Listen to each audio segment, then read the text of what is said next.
Window Nation customers have been singing our praises for years. With fast, local service and a 96% customer satisfaction rating, the highest in the industry, it's no wonder. Here are real stories, real results from satisfied Window Nation customers. I researched window companies for the last year to see what the average prices were and the quality of work. Window Nation nailed both. Our Window Nation consultant, Daniel, was a 10 out of 10. They would not give up until they designed windows with safe, pure, and efficient material. Window Nation is amazing, legit, and affordable. Window Nation's highly durable, energy-efficient, customizable windows are built to last a lifetime. Right now, get 4 windows free with every 4 you buy. Plus, no interest for 2 years. But hurry, this offer ends soon. Schedule a fast in-home free estimate now. Call 866-90-NATION or visit windownation.com. That's 866-90-NATION. 866-90-NATION.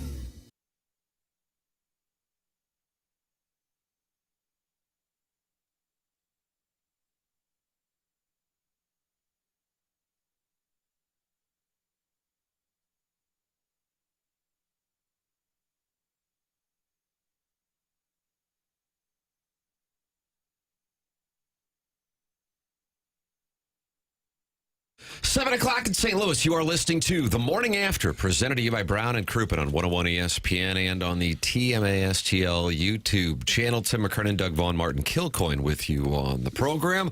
Come on in. The water is warm, and you can call in the Callier and Thompson phone lines at 314-974-0101. Text in to the Air Comfort Service. Text inbox 314-399-7646. And, of course, email in for our design, air, heating, and cooling email today, the morning after at InsideSTL.com, as it's week 2 of the $10,000 HVAC system email of the month competition. Doug, the incel from the other side of the couch, has 2 wins. Carlos Spicy winner with 1 win. Ali Vidinha, he is at 1 win. And Sharon, one of the many female listeners, is at 1 win. Week 2 this week. Next week is a 4-show week with the holiday on Monday. And then the final week of the competition. Oh, my goodness, 14 shows remaining to determine the win. The $10,000 HVAC system. Compete by sending your emails in the morning after at InsideSTL.com. Anything goes. The morning after at InsideSTL.com. Doug, this is a Sadie Hawkins for the ages. I mean, are you going to go with the Blues and a magical weekend out west? Are you going to go with the NFL playoffs? Some Jim Dandies up until last night in Foxborough as far as last-second competition. The college football playoff is set. Illinois beats the Hawkeyes yesterday. The Billikens beat LaSalle. Jackson will not allow us to talk about Missouri, Ole Miss, and free throws because you got to hit your free throws at Borch. Yeah. The Cardinals will play baseball in a couple months. Is that the new slogan? That's the. Where is everybody? Or is that the Blues? That was the Blues. Okay. Joe want to know, where is everybody? Cardinals will play baseball. If there's something, Jackson has the Golden Globe winners and clearing the deck for segment 10-1, so that's also in the Stiefel dossier. But now you got to make a decision. We're in the Healthcare Revolution 7 o'clock hour, and it's now time for you to announce what the lead is with a magical Sadie Hawkins for January 12th, 2026. I think the biggest story right now to come out of the weekend is the dominance of Indiana. It's what they are doing is unprecedented. And I think that's the biggest takeaway that I have from the weekend. All right. The single thing that stands out that's not like everything else. I actually wanted to sit back and watch the legend work, and I was curious to see what is the answer, and I kind of like it. Because we've opened this college football world up to more teams. It used to be written somewhere that only like Alabama or Ohio State could win, and now it's wide open, and you got this team that was a basketball school making not just winning, but dominating. I don't mind that, Doug. I don't mind at all. We're a week away. Should we get you ready? We're going to count you down, and we're going to get you ready. I like that. They beat Oregon by 34. They beat Alabama by 35. it looks like the All-American team playing against these other schools. The dominance is just unbelievable. Even when Alabama was rolling through everybody, I don't remember them winning this big. You guys are the degenerate gamblers. I'm looking at Tim and Jackson. That's right. What was the money in August for Indiana to be the national champion? On that, I legitimately don't know. Yeah, I didn't expect it. But wouldn't it be interesting to go back and see? I mean, they were a top 10 team when they won in Eugene back in October, but I recall walking out of Faurot Field, that was the same day Missouri lost to Alabama, and seeing the score that Indiana was beating Oregon and just being shocked, even though I think they were ranked 7th in the country at the time. That was the one where I bought in. But still, there's a difference between buying in and then seeing what they're doing. The comparison, and I like that it's considered kind of the standard. It's good to have that. You have some teams over the last however many years that you kind of cite when it comes to Major League Baseball. I think the team that's considered the best team in baseball over the last decade is actually the 2018 Red Sox, even though the Dodgers have been the dominant force. But as far as a one-season domination goes, you'll have some of these seasons that come along. The 2007 Patriots going undefeated, but then losing to the Giants in the Super Bowl. But in college football, I recall, by the way, the Blues losing to the 2002 Red Wings, and then you go back and you look at that roster and you go, oh my God. It was just up and down Hall of Famers. In college football, it's the 2019 LSU Tigers. Now, in part, it's because of who left that team to go into the NFL. Joe Burrow, Jamar Chase, Justin Jefferson. They're the three featured ones. But it was also the manner with which they beat the hell out of the teams to get there. And that was the 4-team playoff era. They beat the living hell out of Oklahoma in the semifinals, and they beat the living hell out of Clemson to win the national championship. So that is now leading to comparisons to LSU, but more from a team standpoint, not a bunch of first-rounders standpoint. Yeah, Indiana has 2 wins over Oregon. They've beaten Alabama. They've beaten Ohio State. They played Illinois when the Illini were ranked 9th, and they beat them 63-10. It's dominance like I don't recall in recent years in college football. In fact, nobody's gone undefeated for a long time. So I just think it's one of the most amazing things we've ever seen in college football. Chairman says preseason Indiana was 100-1. Preseason odds, 100-1 to win the whole deal. So I guess a week from now, Joe Buck will be sitting in the nosebleeds. And Tommy Ackerman says he'll be there. So Tommy Ackerman's going? He's Indiana? Going. Joe Buck, Indiana? ESPN says tickets are as low as $3,058. Oh, wow. The lowest I've seen, there are all kinds of articles on it. Mark Cuban posted a Twitter tweet last night looking to help out Indiana alums with tickets. I saw $3,795. Oh, gosh. And I saw Doug's favorite Luther Campbell tweeted out, don't call me, don't ask me, don't got tickets, leave me alone. Were you hitting up Luther Campbell? Yeah. You know him as Luke Skywalker. What's your Mount Rushmore of two-light crew song? Me So Horny, Mama Juanita, Spanish Fly. Watch this, Mama Juanita. Oi, oi. Okay. Spanish Fly. Pretty good. All right. Banned in the USA. Is that 1990, I don't Martin? know the years, Tim. I don't know. There's a Tipper Gore thing. She's going to join us coming up. Well, she'd be good. Yeah. That's not her, though. That's Cassidy. And I can't think of Cookie. That's Sassy Cassie. I can't think of a good fourth for Two Life Crew. We'll figure that out, though. Okay. By the time Can we Tipper play joins us. some, or man, it's still a little dicey? I think it is. And he's a big fan of the U, Doug. He is. Doug, do you feel an allegiance to Miami because of your time down there? Oh, not really. My allegiance is Mizzou. But what in this particular game, I guess you're an Indiana guy at this point. Yeah, I want to see them go all the way here. Okay. Yeah, Miami's had their moments. Turns it And they'll back have on more the U. moments, I'm sure, but Indiana's never even come close to doing what they're doing now. Indiana's 7.5-point favorites and minus 320 on the money line. For the record, that means you would have to bet $320 to win $100 for Indiana and Miami. I suppose what I could say is this. Miami, I think, for those who watched that game against Ole Miss, you would, I think, including Ole Miss fans, ran into some Ole Miss fans, loyal listeners, as a matter of fact, ladies, too, Doug, this is weekend. that right? Yeah. No fooling.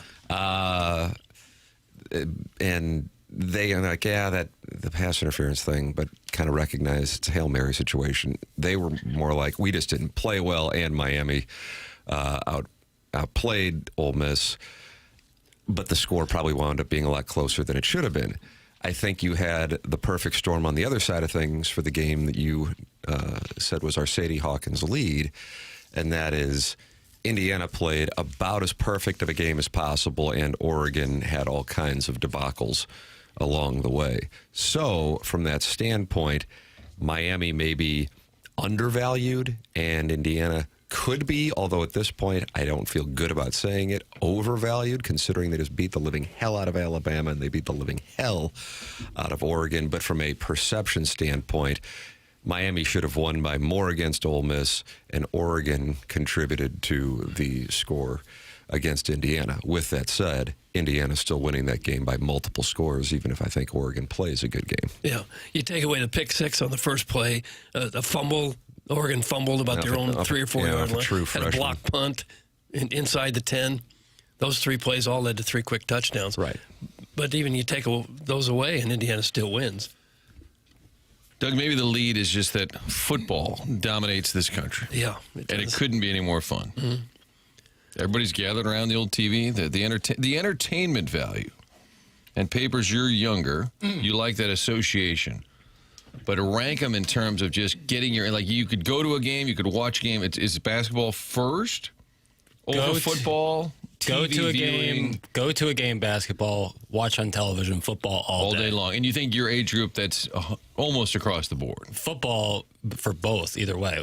I was at a bar on Saturday night. Oh, what cocktail lounge? What speakeasy? Dukes and Soulard. Oh, this guy lives at Dukes. He's VIP. It's a good spot. You get upstairs, or you're on the A list? I did. I went upstairs for a little bit. Oh, What was the scene? What was the scene? Tell me what this. Because Doug and I have never experienced anything like this. Yeah, just it's some more up-tempo vibes in terms of the music. Oh, my. Oh, you were rolling balls? I wasn't personally, but, if one were to be, it'd probably be, feeling pretty good. The music was bumping a little bit. Nice. But the Bears-Packers game was on Saturday night.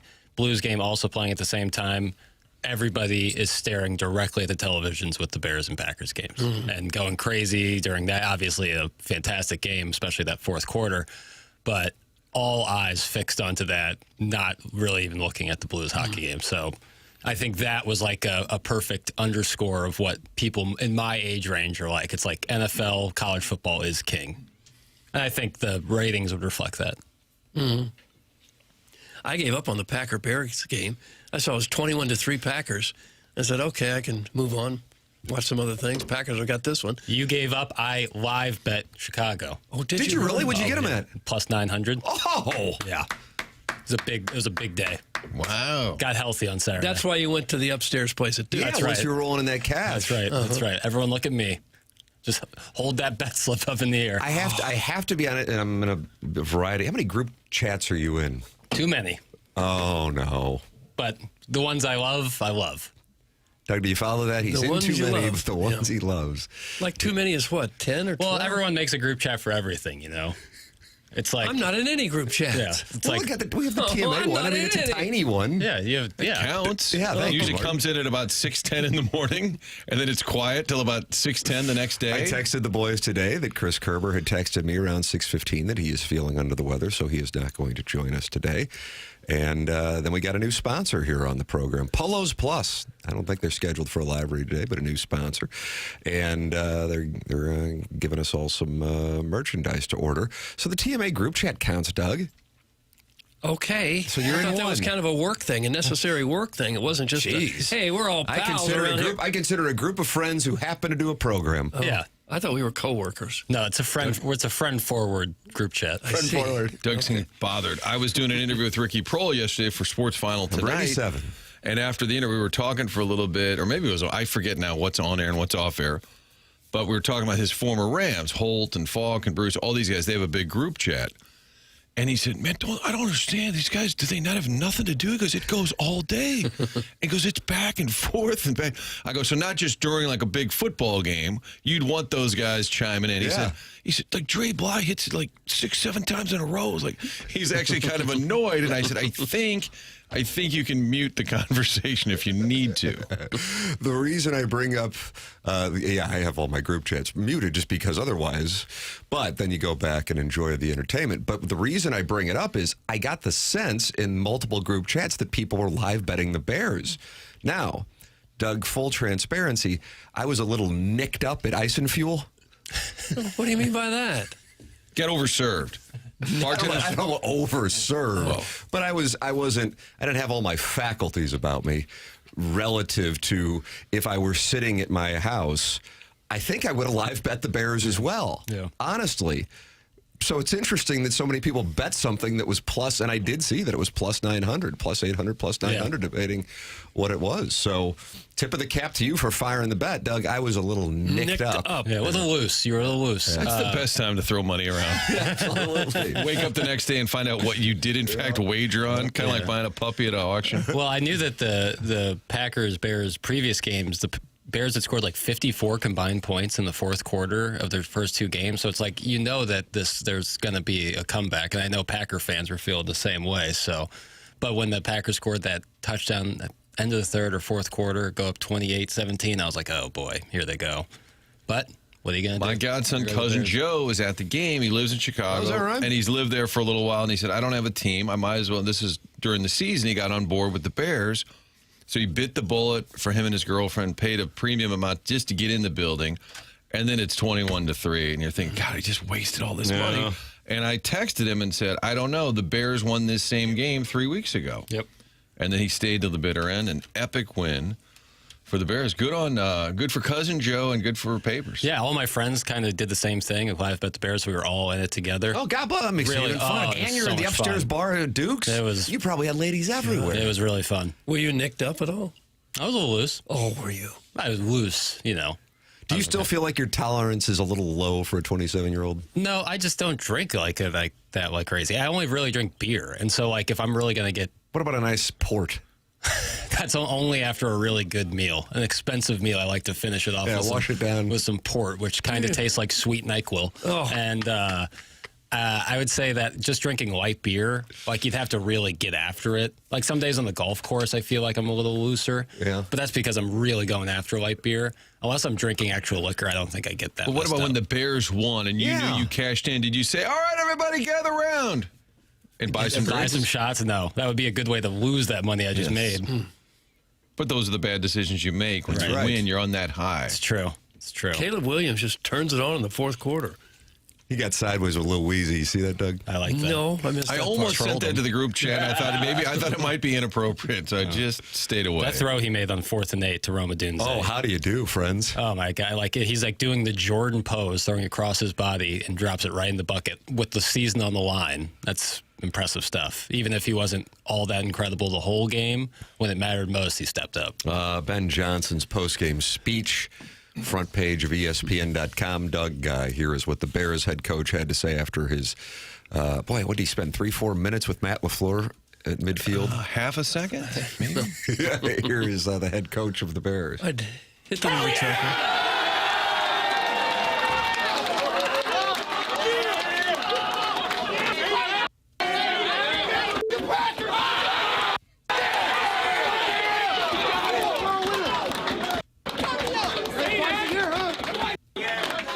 You go into the tournament coming off of 2 losses, man. You go into the tournament off of 2 losses. You look up at halftime in this game, and it's 21-3. No panic. No panic. None of it built for pressure. That's you guys. Good, better, best. Never let it rest. Good gets better. You better get better. Bears on 3. 1, 2, 3. If you missed it, he said, F the Packers. Yeah, no. And then he said, I effing hate those guys. And there's some history there. Ben Johnson was with the Lions, and I think LaFleur, the coach of the Packers, made some comment about, well, we'll just keep beating. And LaFleur's not controversial, but he made some comment that... I think it was Ben Johnson who made the comment. I think it was Ben Johnson who said, I've really enjoyed being the Packers twice when I was with the Lions. I want to keep doing that. Okay, then maybe LaFleur responded in some fashion. I think LaFleur, after they won the first game, the Packers won the first game, was quick with the handshake. Okay. I think he was also quick with the handshake. But if anybody's... it doesn't bother me. However, I suspect today Ben Johnson will have a press conference and he'll say, like, hey, if I've offended... I think he'll... You think so? Just a little bit, although I believe the Bears tweeted it out, didn't they? Didn't they send out That video? I believe. Oh, yeah, 100%. I don't think so. You don't think he'll? I don't. Because of his nature. I'm not saying a full-blown apology. I'm not saying he should. I just, in this climate, I'll bet you he'll say something like, hey, I know I got a little carried away, but hey, we're having fun around here. I think he'll reference it. Dickie V didn't like it. He called it classless. Dick Vitale? Yeah. How did he get into the mix? He was tweeting about it. Oh, really? You were wondering what Vitale thought of the Bears postgame? Dickie V is such a great Twitter follow. He's often not offended, but like disappointed in behavior. You're right, Mark. I've referenced it before, but sometimes he has like scheduled like advertisement tweets. So he'll be in some hot tirade, and then out of nowhere, some scheduled like commercial for Tums will come up In the middle of his own in his tweets that clearly he didn't tweet. I don't mind that. You gotta make a buck off your hot takes. So like in between him like yelling at American Airlines is.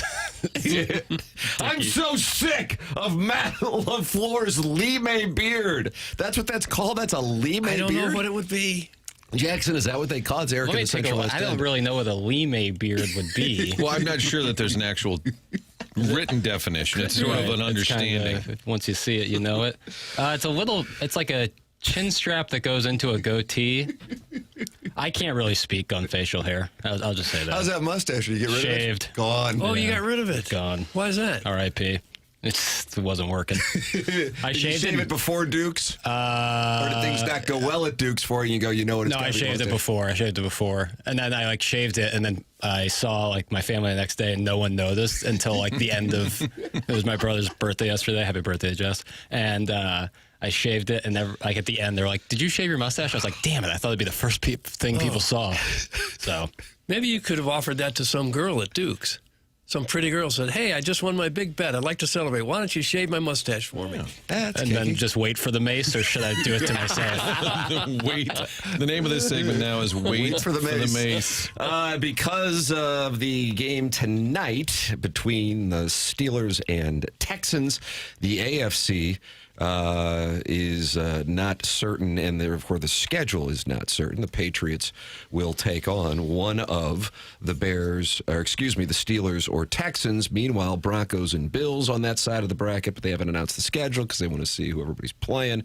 But on the NFC side, it is officially set up, and that is the Seahawks and 49ers playing yet again, and the Bears and the Rams. So, Jackson, you announced before the season that you were adopting the Bears, and now many in St. Louis, celebrating the 10th anniversary of the Rams moving from St. Louis, will get on board and cheer for the Bears this coming weekend. For the record, the dates have been set on the games. Buffalo and Denver and San Francisco and Seattle will be on Saturday, and L.A. and Chicago and whoever plays at New England will be on Sunday. I think you got to put Bears-Rams Sunday night, don't you? The Sunday night game? That, to me, is the most glamorous Because New England matchup. is on Sunday, and they were just on Sunday Night Football. So I would think you're looking at... I mean, New England and Pittsburgh, New England and Houston are not nearly as glamorous. But, I mean, if you're NBC, you just had New England on Sunday night. Yeah, so I think NBC's got to be delighted by that. Right, And but they get I'm the saying glamour, give 'em- and they get markets 2 and 3. Oh. And you got the heritage brands there. Yeah, absolutely. I'm looking forward to seeing Josh Allen play in Denver. He got his first road postseason win yesterday. Did you see the quarterback sneak? The 10-yard quarterback. Yeah, one of the I was linemen picked posted him up up. at Fenton Barn Grill. How do you do? Yep. I was watching it there, and there was an audible, you got to be kidding me. They literally picked him up and carried him. His I don't think his legs were touching the ground, were they? His feet? Not for like the last 5 or 6 yards. Yeah. And I guess the Bills and McDermott were among those who were really anti-tush-push. But I guess if it's allowed, you do it. That was a great game as well. Jags answered. Niners-Eagles, back and forth. I mean, you're going to see it. It's probably 30 million people watching these games. It's just almost written that in the fourth quarter, even if it's kind of a lame game, by the fourth quarter, here we go. Back forth, back forth. But the thing is, last year's wild card weekend, 5 of the 6 games were blowouts, and then this weekend you only had one that, and I don't know, you would call it a blowout. I don't really feel like the Chargers were ever really, really in that game. But Drake May himself said he didn't play well.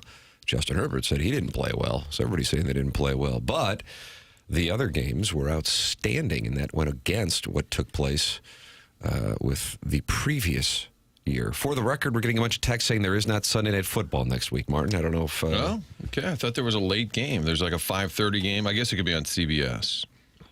Hell, I don't know. Mike Tirico signed off last night by saying, and we'll see you next week from somewhere.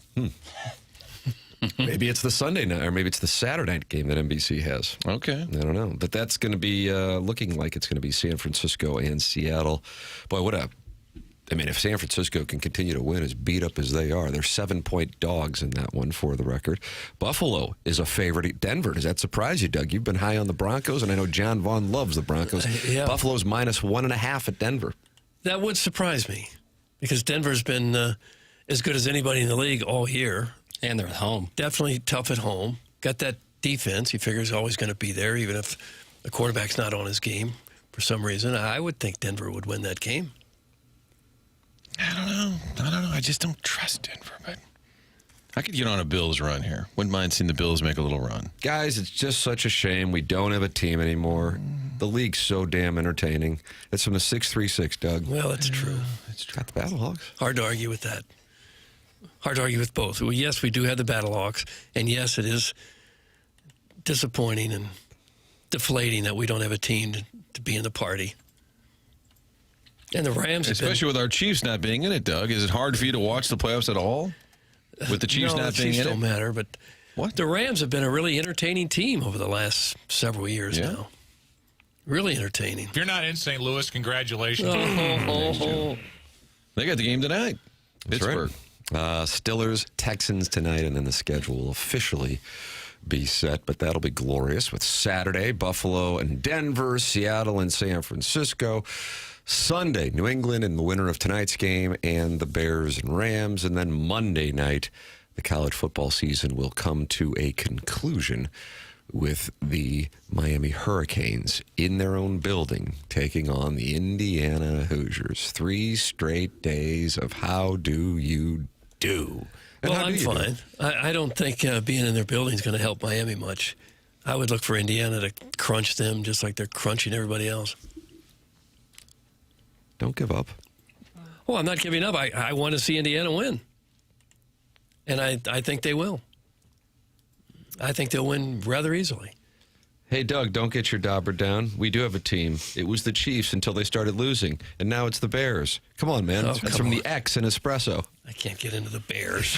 I can get into the Chiefs a little bit. Certainly not the Bears. One of the news producers, the 2 Fox, came up to me last week and said, hey, I was listening to Cam Wax, and one of the guys on there said, Fox always shows the Packers because Martin likes them. And I said, I need to find out who said that because let's workshop that a little bit. Has nothing to do with ratings or revenue. I go knock on the big boss Kurt's door and I just say, hey, I wouldn't mind seeing the Packers game this weekend. And then that's it? That's how it's done? It's wrong of me, but I really enjoy when people who watch Fox 2 get mad at specifically you about stuff that is totally out of your control. Do they ever ask really you makes me happy. Do they ever ask you which game you think would be better? No, there are times when they'll try and opt out of a game. You can't do it every week, but if there's no real obvious game of the week, the Burkhardt-Brady game, there are times when it's just not obvious for our market. And research will show that Packers and Bears do well in this market, which makes sense. You know, the Bears are somewhat nearby. The Packers are historical. I mean, we show their preseason games because people watch. But no, I do not single-handedly get to decide. No. I kind of like the Packers. Just show them this week. Now, if Timmy wants to see the Packers, that's different. That's a different situation. My father calls it. Before the Rams moved, every now and then our program department would come into the sports office and say, which games do you think we ought to show? Yeah. And we said, we'll put our input, but don't you ever tell anyone that this is happening because our phones will ring nonstop off the hook. We don't want anyone to know that we might have some input as to what game you get. They're talking it over in the Michelob Ultra YouTube chat. 200 friends have already gathered in there here on a Monday morning in which the Sadie Hawkins was up for snatch grabs. Doug went with the Indiana Hoosiers, beating the hell out of the Oregon Ducks en route to, no matter what, to date, the most impressive resume I have seen from a college football team that has gone undefeated, and that could culminate a week from tonight. They're certainly expected to win, as they are minus 320 on the money line and a 7.5-point favorite. And, of course, the NFL playoffs, which tens of millions of people around the country watched. The Blues did lock in Philip Broberg in the 90 seconds into his first shift. He got hurt, so that worked. And then Braden Shen. Doug, did he deliver some jurisprudence to Mark Stone? I put him on his dance card. Yeah, he did. Yeah. Then the Blues lost to VGK. We'll talk about that. There is a new college football playoff expansion plan. Heather Dinich of ESPN with that story late last night. 2 proposals on the table. We will have that for you. The NHL trade, athletic rankings. A lot of friends locally are listed in the top 25, Doug, of players expected to move here over the next couple of months. You'll recognize a lot of the names. As they may or may not be involved in the games against the Hurricanes and Lightning here locally. All of that to come. Chris Kerber, though, he will not be with us. Texted earlier before the program that he is feeling ill, so he will not be with us today. Gabe DeArmond will be with us. We are not allowed to talk about the Missouri-Ole Miss game, though, so we'll have to... Not until Gabe. Not until 9 o'clock. Oh, we can talk about it. Embargo until 9. Yep. We can talk about it with Gabe. Then we have the Design Air Heating and Cooling email of the day. That's coming up at 9:45. And $10,000 prize on the line for the winner of the Design Air Heating and Cooling email of the month. Send yours in. There's only one person who has won twice, so this thing is still up for snatch grabs the morning after at InsideSTL.com. Chairman Kurt, you are the one who filters these things. For those who are thinking about emailing in, what guidelines would you give them to get through your filter? I think most importantly is steer clear of any thing that might get this show removed from the airwaves. Yeah. I think that's first and foremost. And just try to pack a punch with some brevity to it. Hit the hole. Pack a punch with brevity. I like that. Okay, yeah, I like that too. You don't have to go on for paragraphs to get your point across. Yeah, let's run the ball north and south here. North and south, and also how about little originality? Everybody seems to kind of mirror the others with their innuendo and innovate. homoerotic. Give me something different. Mix it up a little bit. What are you looking for, Doug? Well, I think brevity also. It'd be nice if you sent in 2, 3, 4 sentences and not 2 or 3 or 4 paragraphs. So just so we can get more in and so it moves a little quicker. Yeah. Ladies to the front. Well, there aren't any of those. Amen. As far as we know, there are none. Sharon already won one. Not Sharon and Clayton. No, Sharon different D. Sharon D. That's Imposter. correct. Design Air's online at designairservice.com. That's Seth Goldcamp. And Martin's a client, Doug's a client, I'm a client. Design Air Heating and Cooling. Longest running sponsor on TMA and sponsor of the greatest promotion in TMA history. Design Air Heating and Cooling. Online at designairservice.com. You run into any issues with your HVAC system, it's real simple. Go to designairservice.com. You're not going to get upsold. They're going to take care of it. They're going to move on, and they're going to earn your business for the long run by knowing that you can count on them to be there, fix it, and move on. It's Design Air Heating and Cooling online at designairservice.com. The program's called The Morning After. It's presented to you by Brown and Crouppen on 101 ESPN and the TMA STL YouTube channel.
Bazzori, and free throws.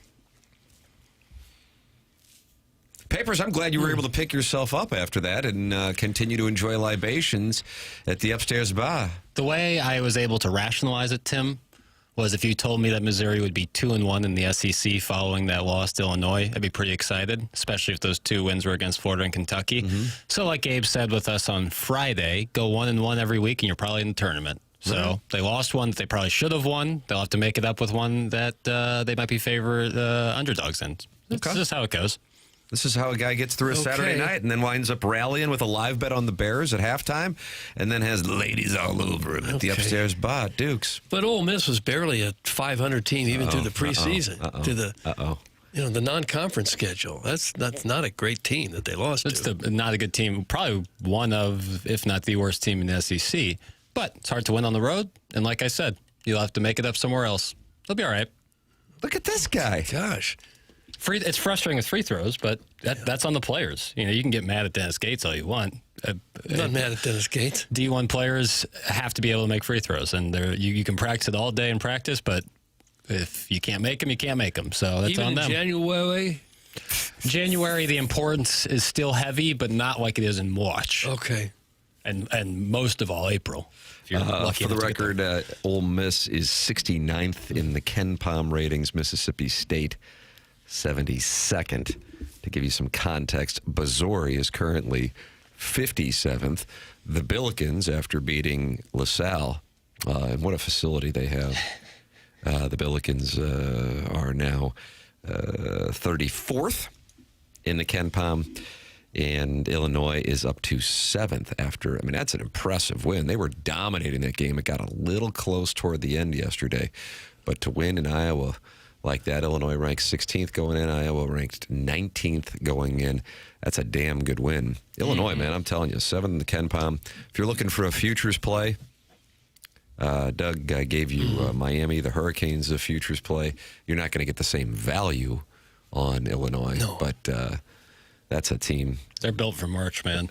I'm telling you. And I love the fact arguably now their best player is a true freshman that they recruited out of high school. Like, that still exists. You can get a true recruit that can come in, and I think he was like a 3-star. Like, Minnesota was in on him, and like, he was not a big-time recruit, this Keaton Wagler.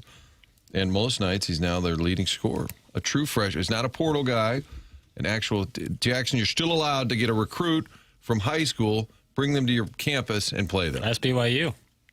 Doug, ask BYU. That's the title of this segment. Would you like to ask BYU? Call in 314-974-0101. We are taking your phone calls here. Mondays are always for phone calls. 314-974-0101. You can talk it over in the Michelob Ultra YouTube chat. That's youtube.com/TMASTL. 224 friends are in there. Michelob Ultra, 95 calories, 2.6 grams of carbohydrates. And, of course, you're welcome to text in at 314-399-9646. Air Comfort Service sponsor the text inbox. Doug, Orlando from Orlando is on the Callion Thompson phone lines. Okay. Orlando, good morning. You are on with Doug Vaughn on 101 ESPN. Hello, Orlando. Hey, good morning, guys. It's Nick in Florida. I've been a long-time listener for the last 10 years, but a first-time caller. Welcome to the show. Thank you. Yeah. Well, I don't know. Jackson's probably the only account that knows this on Twitter called Trilly Donovan. He's a college basketball insider. Mm-hmm. Sorry, my dog's pulling me on the walk here. But he had a great article yesterday for anyone that wants to read it about Josh Ertz being the kind of belle of the ball when it comes to college basketball openings next year or this year. So I'm not saying he's going to leave SLU, but this guy's pretty connected. So I would say his name is going to be at the top of a lot of openings. So just as a heads up, it's a really good piece. Do you think the Missouri Board of Curators should meet today and get a new deal done? Drinkwitz will get more money. Drinkwitz will get, because they heard shirts might be leaving. Did you say your name was Nick in Orlando? Because we thought you were Orlando in Orlando, which would be interesting. Well, my text name is Rolando from Orlando, but my first name is Nick. But I really, my dad's from St. Louis and my mom's from Chicago and area. So I listened to your guys' show for probably the last 12 years or so. Oh, look at this guy. And where are you from, son? I'm born and raised in the city beautiful of Orlando. Oh, how about I'm that? actually a native Beautiful. Floridian. So. Yeah, you like that? No, don't say city beautiful. I like that a lot. Okay. He might be getting himself. Don't talk to me that way. All right. Let that off. Are you? But you're not a Billiken alum, are you? No. I just listened into the show. I really like Josh Schertz a lot. I did a great job at Indiana State, and I'm a Florida Gator fan, so I've just been a college sports fan in general, and I've been impressed with him. And he comes across like a great guy, but I just wonder how long they can keep him in at SLU, because I think there's going to be a lot of power programs that go after him. So, like which ones? Well, if on the article, if you look at it, I got it right in front of me. Nick from Orlando. Bobby Hurley is at Arizona State, Doug, and he is on the hot seat per Trilly Donovan. Earl Grant at Boston College, Wes Miller at Cincinnati, Matt McMahon at LSU, Jeff Capel at Pittsburgh, and Red Autry, Doug. And that's Gene Autry, who had Spurs. That jingle, jangle, jingle, ga, ga, ga, ga, as I go riding merrily along. Ga, ga, ga, ga, ga. Yep. Nick's now regretting the call. No. I would say watch out. I would say Oregon, Kansas, because I think Altman and Bill Self. I think Bill Self actually retire after this year. Is that right? I could see it. Is that right, Jackson? I could see it. There's a lot of rumors going around. I have a couple buddies that work up in the UF athletic department. There's some people surprised he didn't retire last year, but his empire in Lawrence is kind of crumbling because everyone can pay players now. So I don't know. I think Schertz and I would even be surprised to see honestly even my guy Todd Golden, get a call from Kansas or something like that, and then if UF opened up, Schertz maybe get him the call. So anyways, it's a good piece. Not saying he'll leave, but it's an insightful read for any college basketball fan out there. Yeah, I have it up in front of me. Thank you for bringing it to our attention, and thanks for being a loyal listener, man. Appreciate it. You got it, Tim. I appreciate you guys a ton, and keep on the great work, all of you guys. Thanks, brother. Well, all right, he also lists Damon Stoudemire at Georgia Tech, Jerome Tang at Kansas State, former Billiken assistant Porter Mosier at Oklahoma, former Missouri Tiger Kim English at Providence, and a few other names. But, there is an expectation that there could be a lot of changes in college basketball following this season.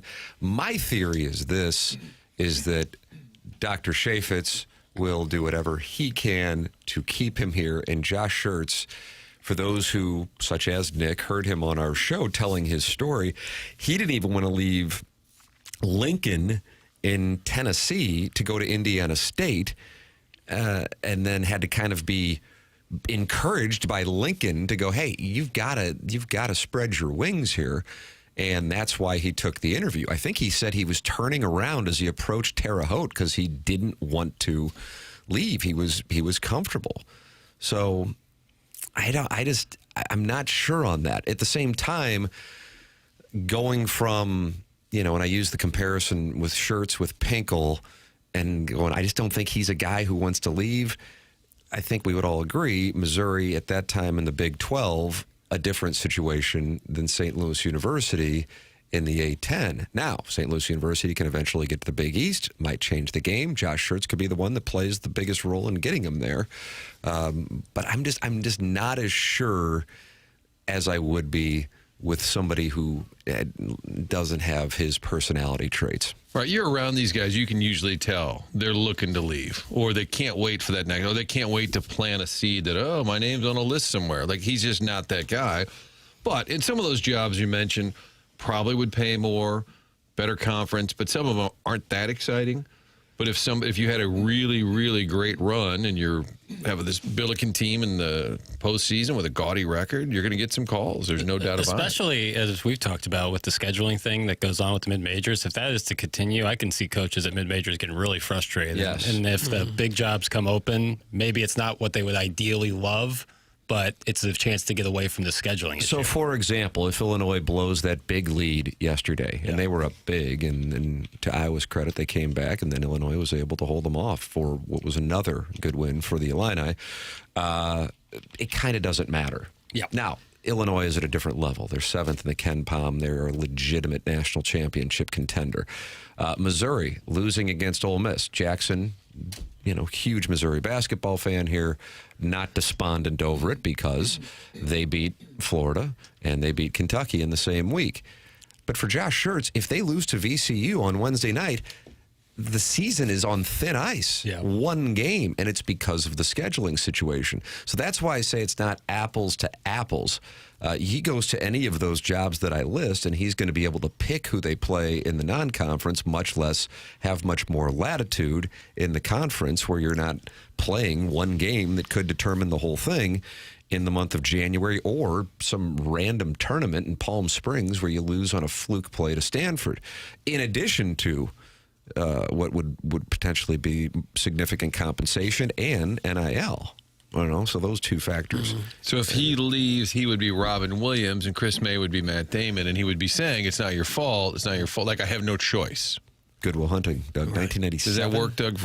Okay, I'll accept it. I don't know how you'd say no to a Kansas or a Kentucky or somebody like that. I don't know how you would. I kind of like Nick's call. How many kids that are from Orlando, City Beautiful Atlanta, City Beautiful, are listening to this program because their dad's from St. Louis? What would you say, like 6? 6? I don't know.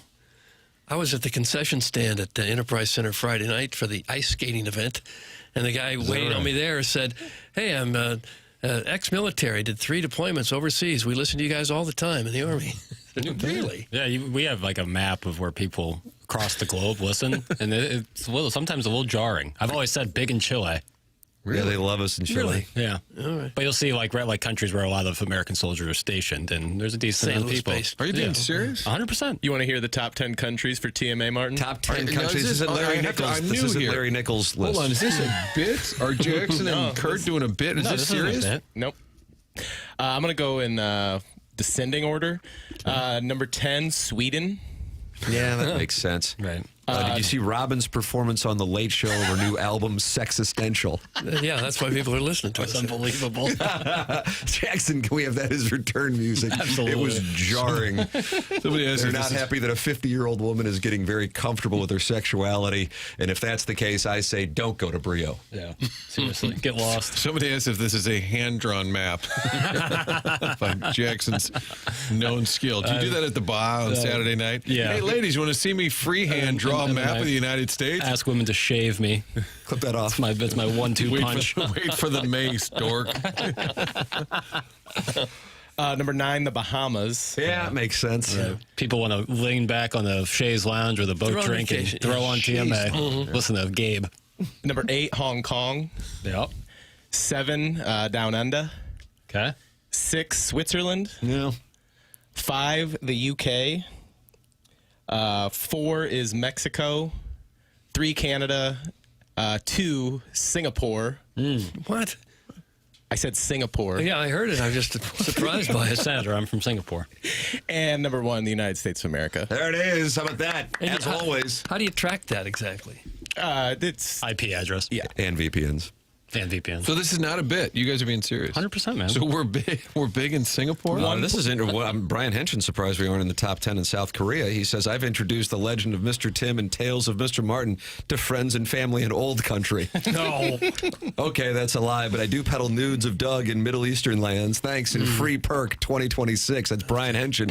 And the Colts never got that at-large bid into the playoffs. I'm looking at the complete composite list, and we have not been listened to in South Korea. So I blame Henson personally. But the Middle East does have my nudes. Clip that off. You probably wet your beak, I assume.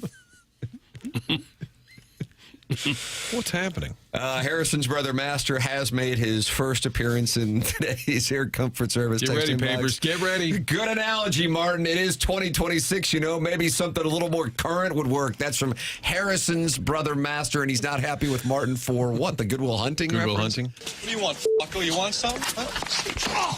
Hey! It's all worth it. Guys, interesting that Canada's not ranked. That's from the 618. Third. Second or third. Just behind Singapore. Coming up, the Colonel is going to join us at 9 o'clock. Chris Kerber usually joins us at 8:15 on Mondays, but he is feeling under the weather, so we have rescheduled him for Thursday on the program. Blues taking on the Hurricanes and Lightning. It is not going to get any easier. Doug, if you are looking at your NHL standings it isn't looking particularly grand for the Blues after the road trip, where they went into Chicago with some momentum after beating Vegas and Montreal here in St. Louis, and then a bit of a debacle in Chicago, and things never improved. From a wild card standpoint now, the Blues are 6 points back of the LA Kings. They've played 2 more games than the Kings. They're also 6 points back of the Kraken. They've played 3 more games than the Kraken. So I think that's, if you want to spin it, you talk about the wild card and how close they are. But here's another way to look at things as well. They have the 3rd fewest points in the NHL at 42, 3 ahead of their friends from Manitoba in Winnipeg, and 5 ahead of the Vancouver Canucks. So you have that element. When it comes to goals scored this season, the Blues are in dead last in the NHL. They have scored 114 goals, and keep in mind, as I said, they have played more games than most teams. And then goals against, the Blues have allowed the 3rd most. So those are some statistics that also can give you perspective if somebody comes up to you and wants to use their hand on you by saying, hey, they're only 6 points back in the wild card. And I don't want to shame manual play, by the way. I know a lot of people like that, and I don't kink shame. Well, those are just numbers that you're manipulating. The only number that really matters is the Vaughn index. Okay. What is that? It's at 42. The Vaughn index is right exactly at 42 right now. And that's not good.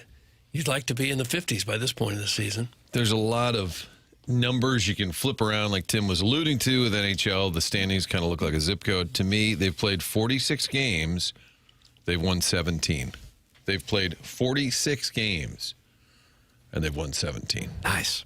Well, Colorado's played 2 less, 44, and they've only won 33. Okay. See? How about that, Martin? Okay, sorry, I take it back. Play the numbers game. The Athletic has its updated trade board, Doug, and there are a lot of members of the Blues expected to be on the move.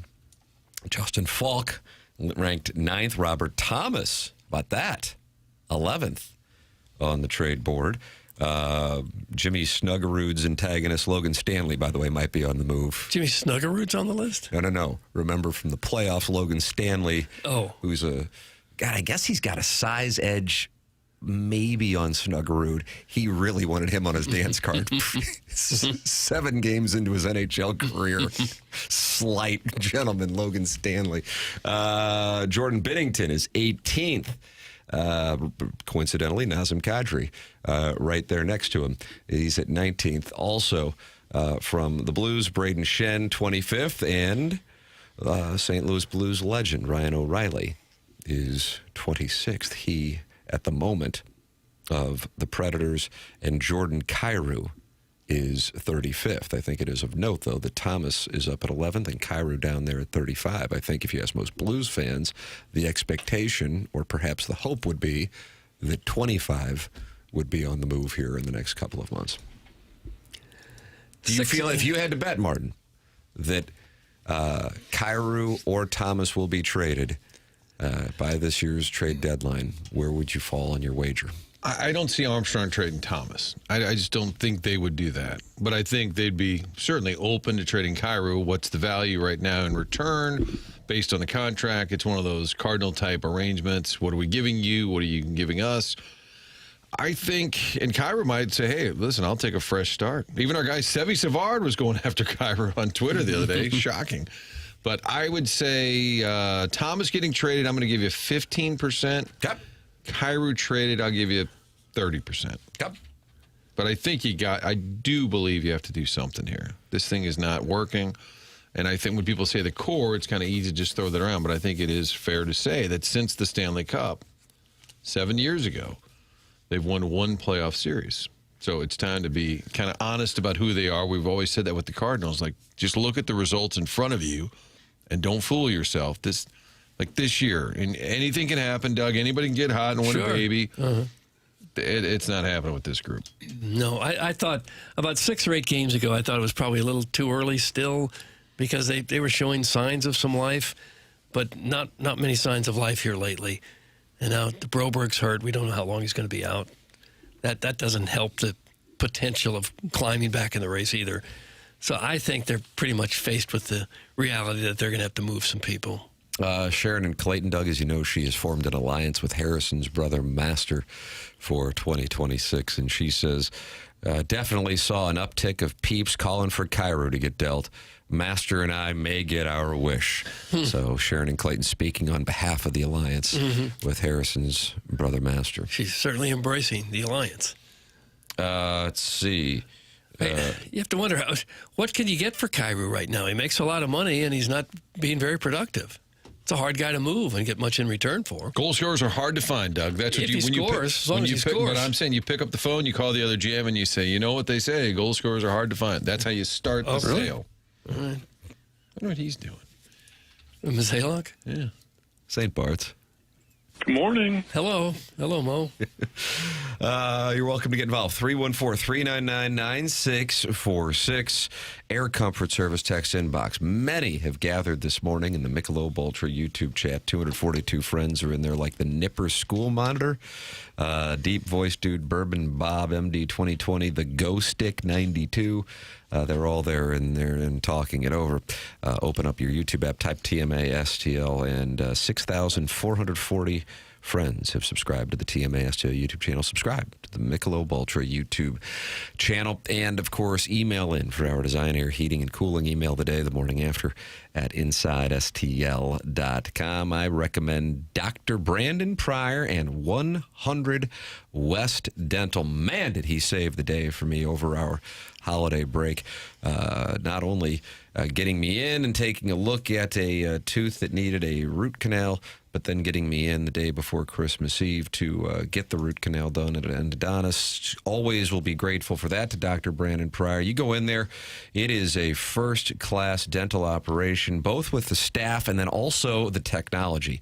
And you don't need to make a phone call to get in. Just go online at 100 West Dental, and you can schedule looking at the calendar and picking out the availability that works best for you. If you don't have dental insurance, that's not a problem. The membership plan aids in the cost of dental work for those who do not have dental insurance. And if you're interested in Invisalign, give them my name. You get $1,000 off Invisalign at 100 West Dental. They're on Manchester and Baldwin, 100westdental.com. 7:59 in St. Louis, closing out the Healthcare Evolution, 7 o'clock hour, Healthcare Evolution, online at healthcare-evolution.com. Coming up in our 8 o'clock hour, the proposed solution to the college football playoff that could be changing here a week from today when they meet in Miami on the morning of the Hurricanes and Hoosiers college football playoff championship. And I think you might be surprised what's on the table. We'll have that for you coming up. In addition to some fired up speeches following the festivities in the NFL playoffs, a lot of bleeps in there from the players. That's coming your way next. This is TMA 101 ESPN.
This is Jackson with a Sports Center update brought to you by Saliga Heating and Cooling. Blues lose on Saturday 4-2 at the hands of the Vegas Golden Knights. Off today, back in action tomorrow as they take on the Carolina Hurricanes. Pre-game at 5:30, puck drop at 6:30, right here on 101 ESPN.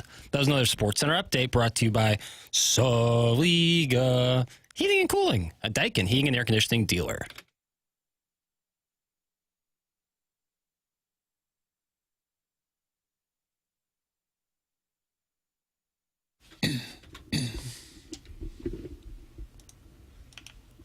Doug, you requested this. Why? I didn't. I don't know. Is this even a song?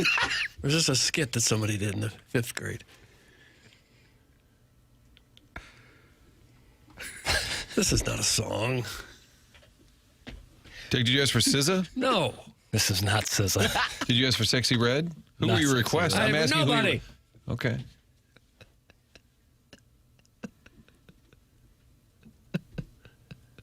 This, of course, is Robin.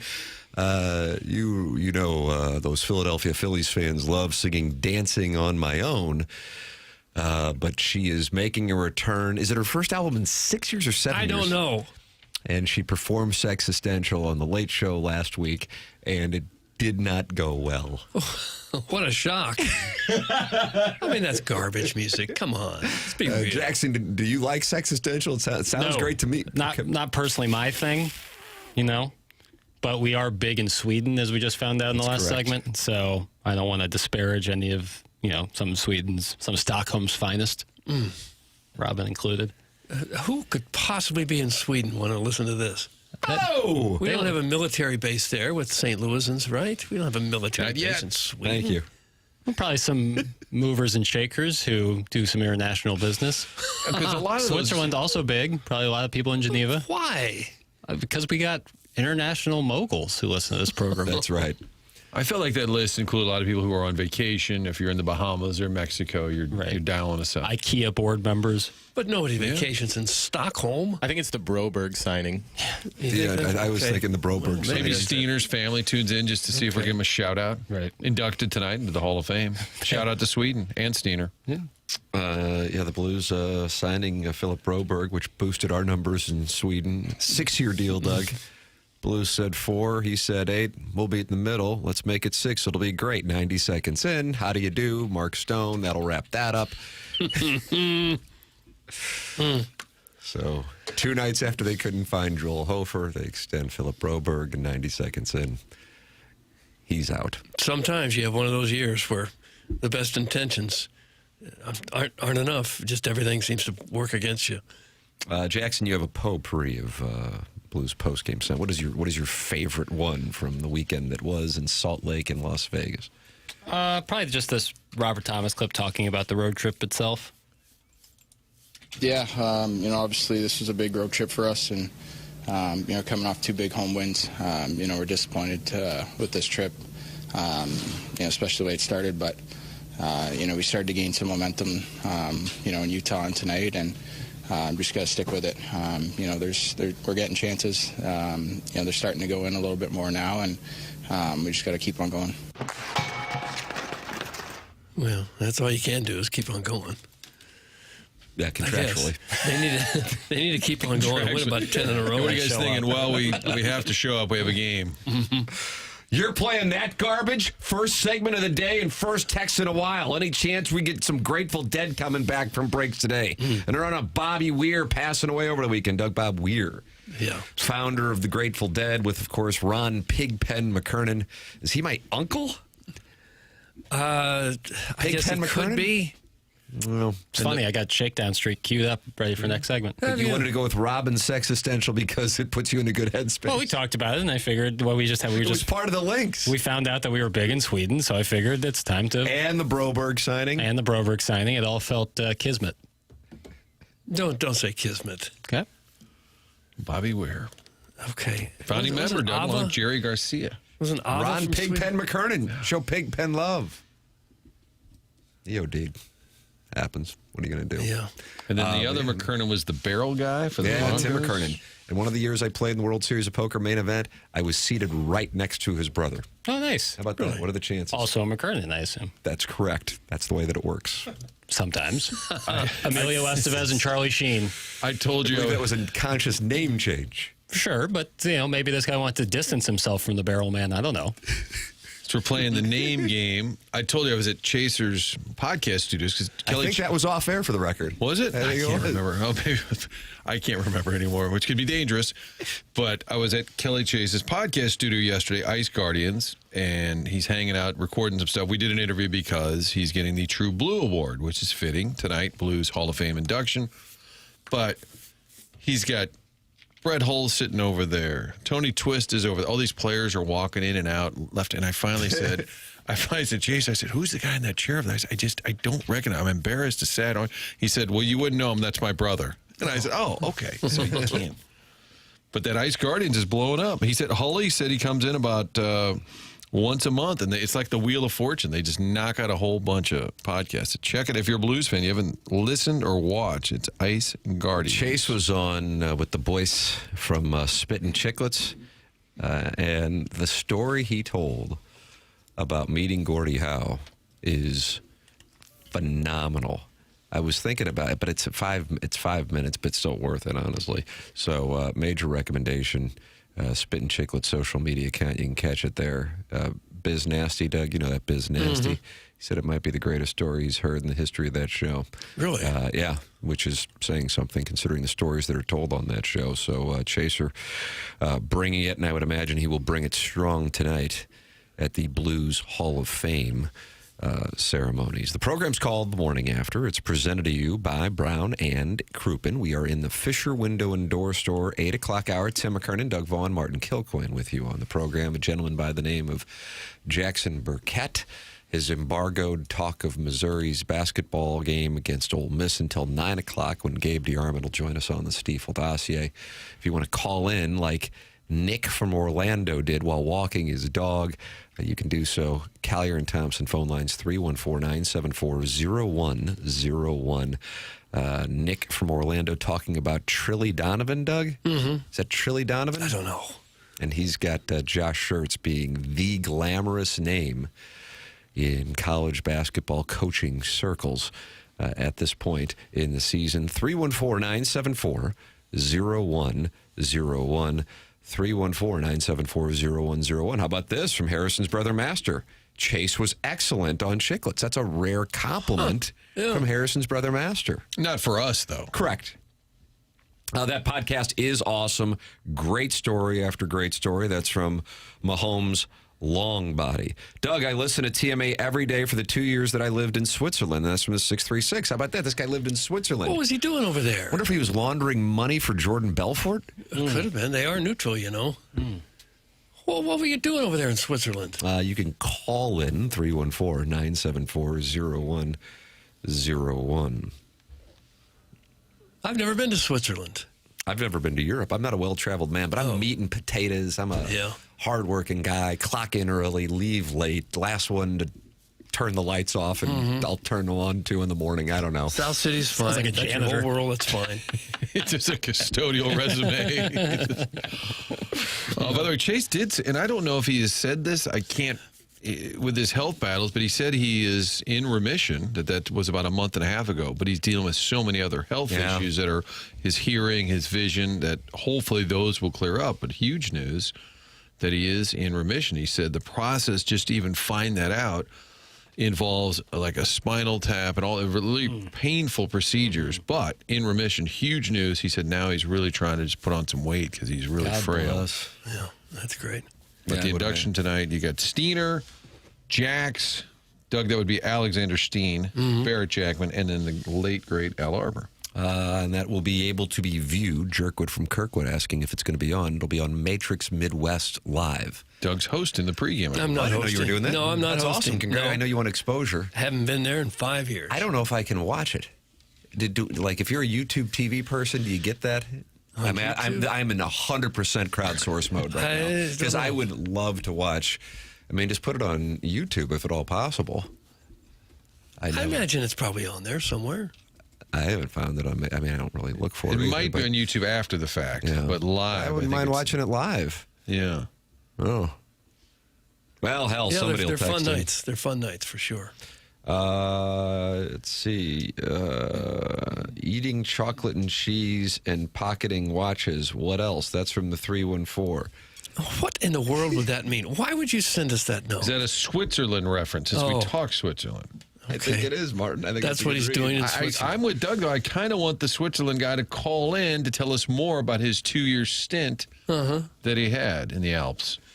Hey, Doug, are there any pogs in Kirkwood? That's from Big Paws. Oh, tell me again what a pog is. Cut that up. I've forgotten what a pog is. I'm not even going to mince words here. Fat-ass white girl. Oh. Well, sorry, it wasn't you asked. I'm going to tell you. They're kind of all over the place, aren't they? Your words, not mine. Oh, okay. Matrix Midwest is not on YouTube TV. It's from the 314. All right, I'm out. Looks like Are you sure? Well, do you have a TV that just gets local stations with an antenna or anything? But I don't know that would count for the Matrix. I don't know. There. Even the name itself makes it sound like it could be a little bit elusive. Isn't that a 4.1 or 4.2 digitally? I think you could be right. You were. I don't know. You weren't there. I don't work there. Oh, that's right. You went to 5. 242? Is that what it is? 240? I think it's 242. Let me see if I'm right. 242? TBS? 242. What did I say? And that was live on the air? That's correct. I mean, if we can do that, if you guys want to do that at some point, where I'll just guest television stations. I think he opened the show with that. There was some ball game on that he may or may not have had action on. Guys, in my experience, pogs often congregate at PBR and Ballpark Village. That's from Deep Voice Dude. Oh, do they? All right. I don't really freak at those areas during the summer, after a ball game. So I can't speak to that in the wintertime. We're just talking about heavy-set women? Not necessarily. They're everywhere. Not necessarily. Not necessarily heavy set. What are you talking about? Curvy. I don't know what you want me to say here. Like Zoftig. Jigs, Coke, Rails. Okay. Yeah. Zoftig, Vava, Vavoom. Get involved on the program, 314-399-9646. That's how you can text in. You're welcome to call in. Callier and Thompson phone lines, 314-974-0101. And we're giving away a $10,000 HVAC system for the Design Air Heating and Cooling Email of the Month winner. Martin, tell me about Design Air, would you? Think about Design Airs. You can count on them today, tomorrow, for, the next century. They've been doing this for that long. Seth Goldcamp, 4th generation now. His family has been in the heating, cooling business. When we met with Seth, it was great because he explained how the industry has changed over the years, but something that's still true. It is pretty simple. When you call, you want a company you can count on.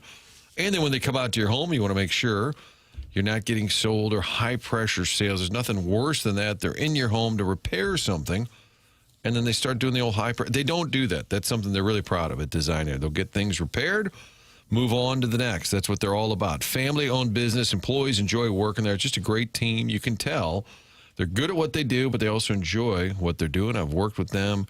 Got the new HVAC unit installed back in November. Great operation from start to finish. A company you can count on and loyal to TMA, longest-running sponsor here on the show. So we encourage you year-round. Go to the website, designairservice.com. Let them know you listen to TMA and set up that appointment. Even this time of year, just want to get a checkup. Never hurts. Any issues year-round, it's designairservice.com.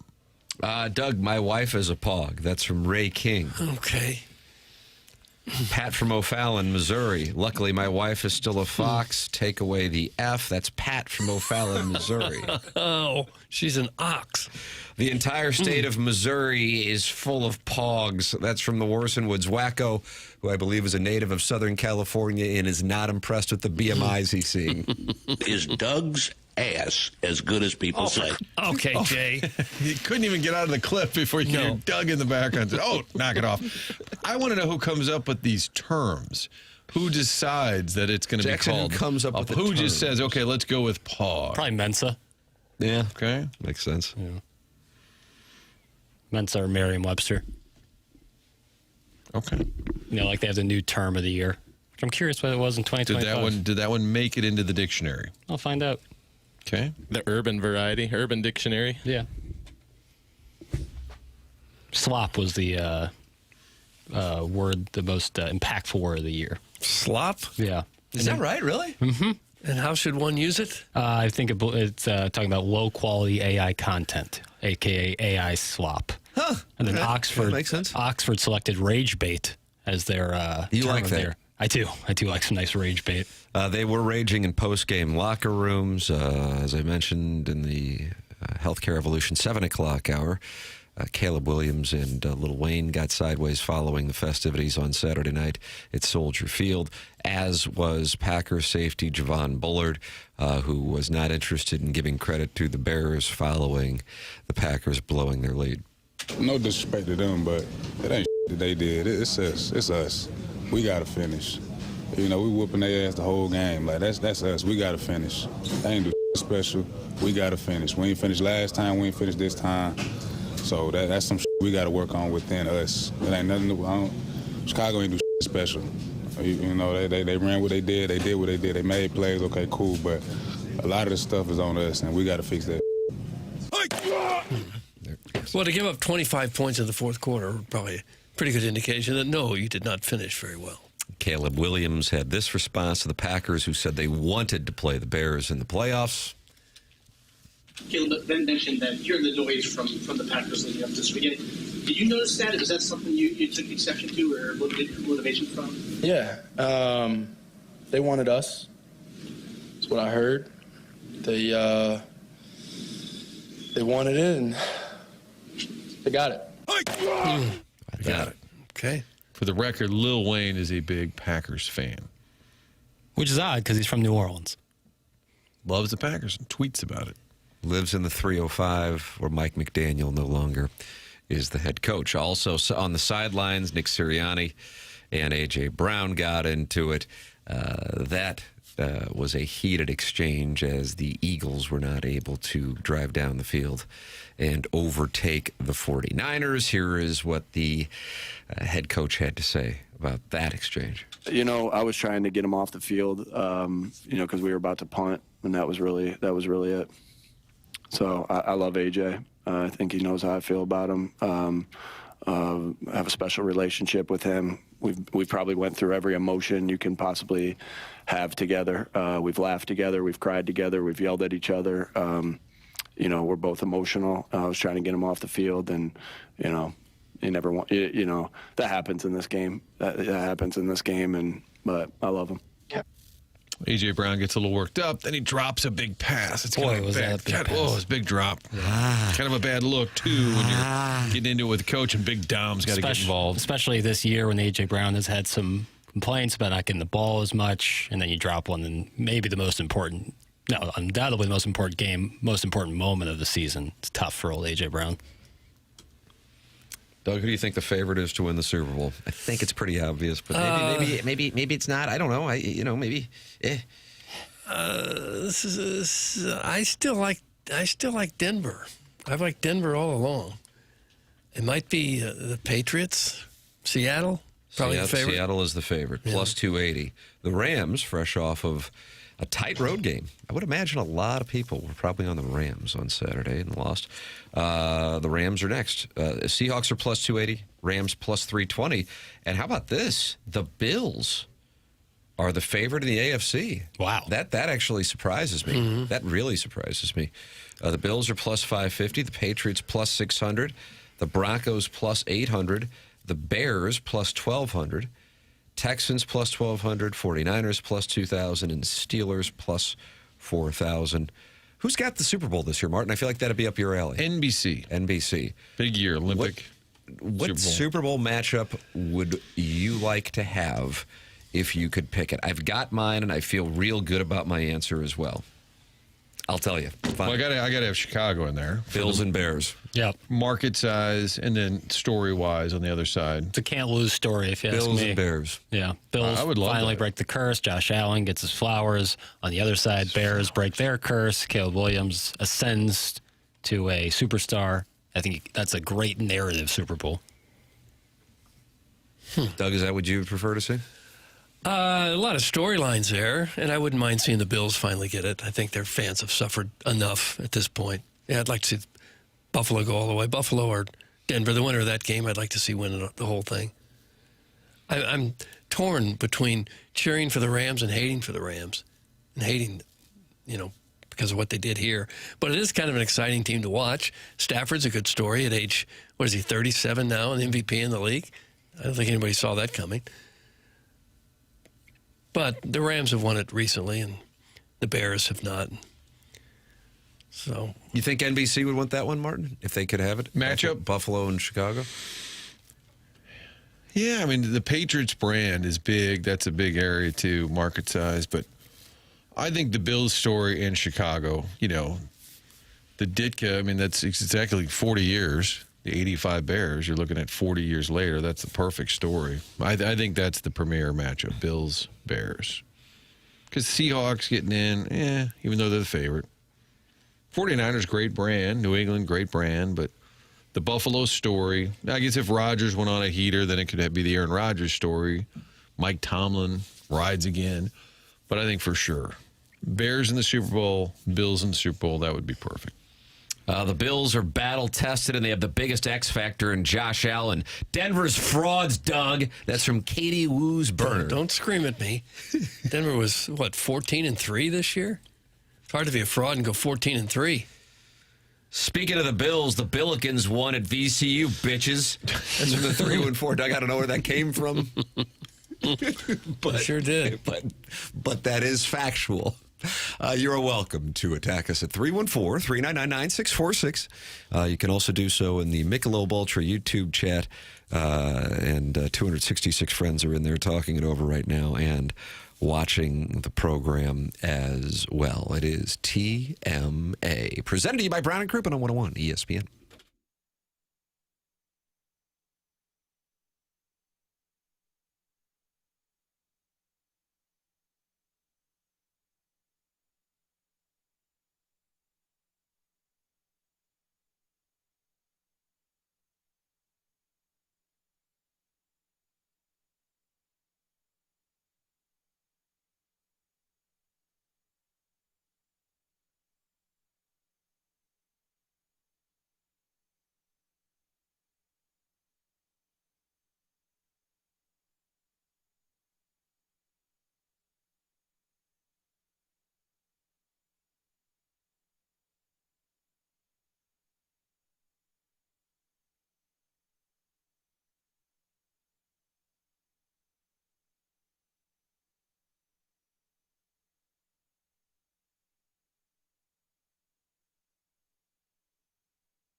Doug, what's your favorite Grateful Dead album? I don't have Because on any Shakedown albums. Street, you've got I Need a Miracle. It's a great song. Okay.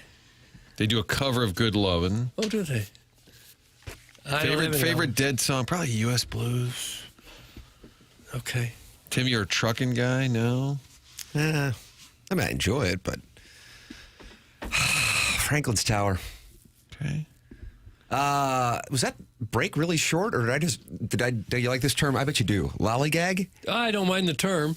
It was shorter. It felt shorter. I went and I refilled my water, and then I used the little wizard's room, but I didn't feel like I lollygagged. I didn't see anybody. No, we're all just so desperately attached to journalism that we don't want to take any breaks. I get it. We asked to come back early to start talking again. I told Papers, make Tim look bad. Just dump out of the break. I respect that. Start canceling commercials. It's TMA 101 ESPN shows presented by Brown and Crouppen, and Fisher Window and Door Store is the sponsor of our 8 o'clock hour. You're welcome to participate by texting in 314-974-010 and calling on the Collier and Thompson phone lines. Texting in Air Comfort Service text inbox 314-399-9646. And, of course, emailing in the morning after at InsideSTL.com for our Design, Air, Heating, and Cooling email of the day. The morning after at InsideSTL.com. What did I say, Jackson? 14 shows remaining in the month of January to determine the winner. Sounds the right. $10,000 HVAC system. Doug said the lead, Indiana. And we opened up the program by talking about the college football playoff. And Indiana Jackson has a potpourri of sound from the festivities. Papers, yeah, you go with what you want to go with. You're the one who cut the audio. You are Jackson Burkett. You spent Saturday night at Duke's Upstairs Bar. You got the juice, know the ledge, knowledge. I like Signetti right after the game and his comments on the field. Have a great week of preparation and put it on the field.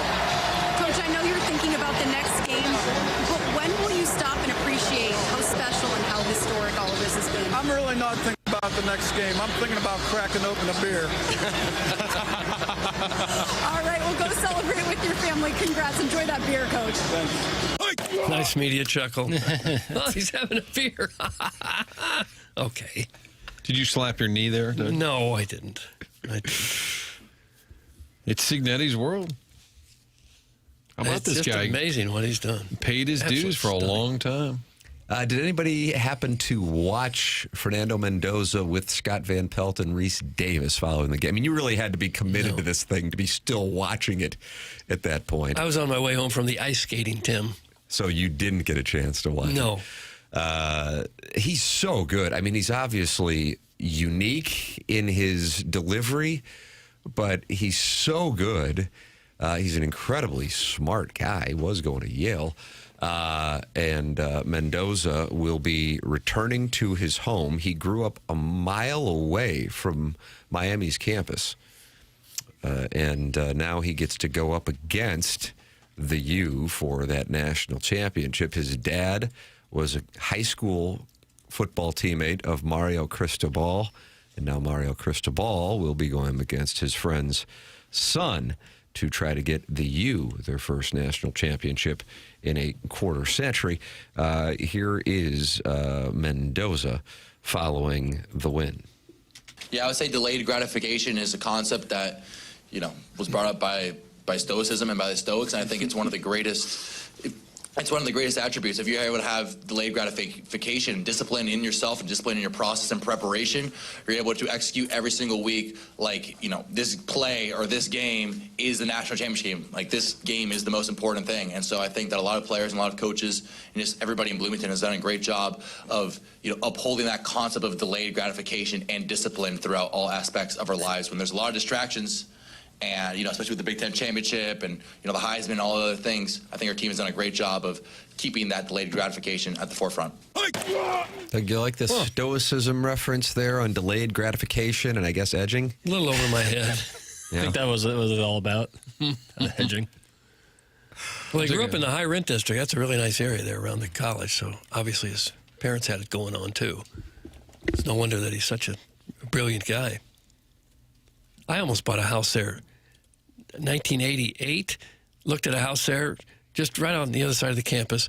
It was like $165,000. I said, I could go 160. I don't know about 165. Didn't buy it. Wound up renting. Then moved here. I looked on Zillow a little while ago what that house was worth. It's about $1.5 million now. Oh, no. I'm not exactly a real estate tycoon, but that cost me about $1 million. I'm about to get paid in the Escalade. Why is Frank yelling? I don't know. The College Football Playoff Committee and the ADs and executives who will determine what the format will be, beginning potentially as soon as 2026, meet a week from today, the morning of the Indiana and Miami game, and they will meet and determine what the format will look like. How about this from Heather Dinich last night? There is strong support for a 16-team college football playoff format to begin as soon as 2026 if Big Ten Commissioner Tony Petitti and SEC Commissioner Greg Sankey can reach a specific compromise. Multiple sources with knowledge of the discussion have told ESPN in the days leading up to one of the most significant meetings for the sports postseason. But there is still a stalemate between the two power brokers, meaning that even with a majority in favor of the change, the playoff could remain at 12 next season. So they delayed the deadline that was supposed to be December 1st until January 23rd. And now the leaders will get together next week in Miami. They are expected to discuss two models. A 16-team field that includes 5 conference champions and 11 at-large teams, and another format with 24 teams. Oh, for heaven's sakes. Petitti and Sankey have the bulk of control over the playoffs format in 2026 and beyond, an agreement that other commissioners and Pete Bavacqua, the Notre Dame AD, signed off on in 2024 during the last contract negotiations with ESPN. If the Big Ten and SEC leaders cannot come to an agreement by the deadline, the playoff will remain at 12 teams. Again, the deadline, January 23rd. The field will now guarantee the Power 4 conference champion spots along with the highest-ranked conference champion from the group of 6, which now includes the revamped Pac-12. The Power 4 commissioners, including the ACC's Jim Phillips and the Big 12's Brett Yormark, have had multiple separate discussions about it in the weeks and months leading up to the national title game. Today, they're going to hold a brief video conference with select members of their staff to prepare them for this meeting in Miami. Sankey's support of a 16-team field is extremely significant because of the weight he carries in the room, but it won't happen if Petitti is not on board. And sources say the Big Ten wants to use this leverage to eventually lock in a field with at least 24 teams, with or without automatic qualifiers. In exchange for support of a 16-team tournament now, sources said the Big Ten is looking for a commitment to move to 24 teams after 2 or 3 seasons. Though some in the room might be willing to consider a 24-team field halfway through the new 6-year deal, there is strong reluctance to commit to it now, and that could keep the stalemate going. One of the reasons they don't want to commit to it now is because they want to get rid of the conference championship games.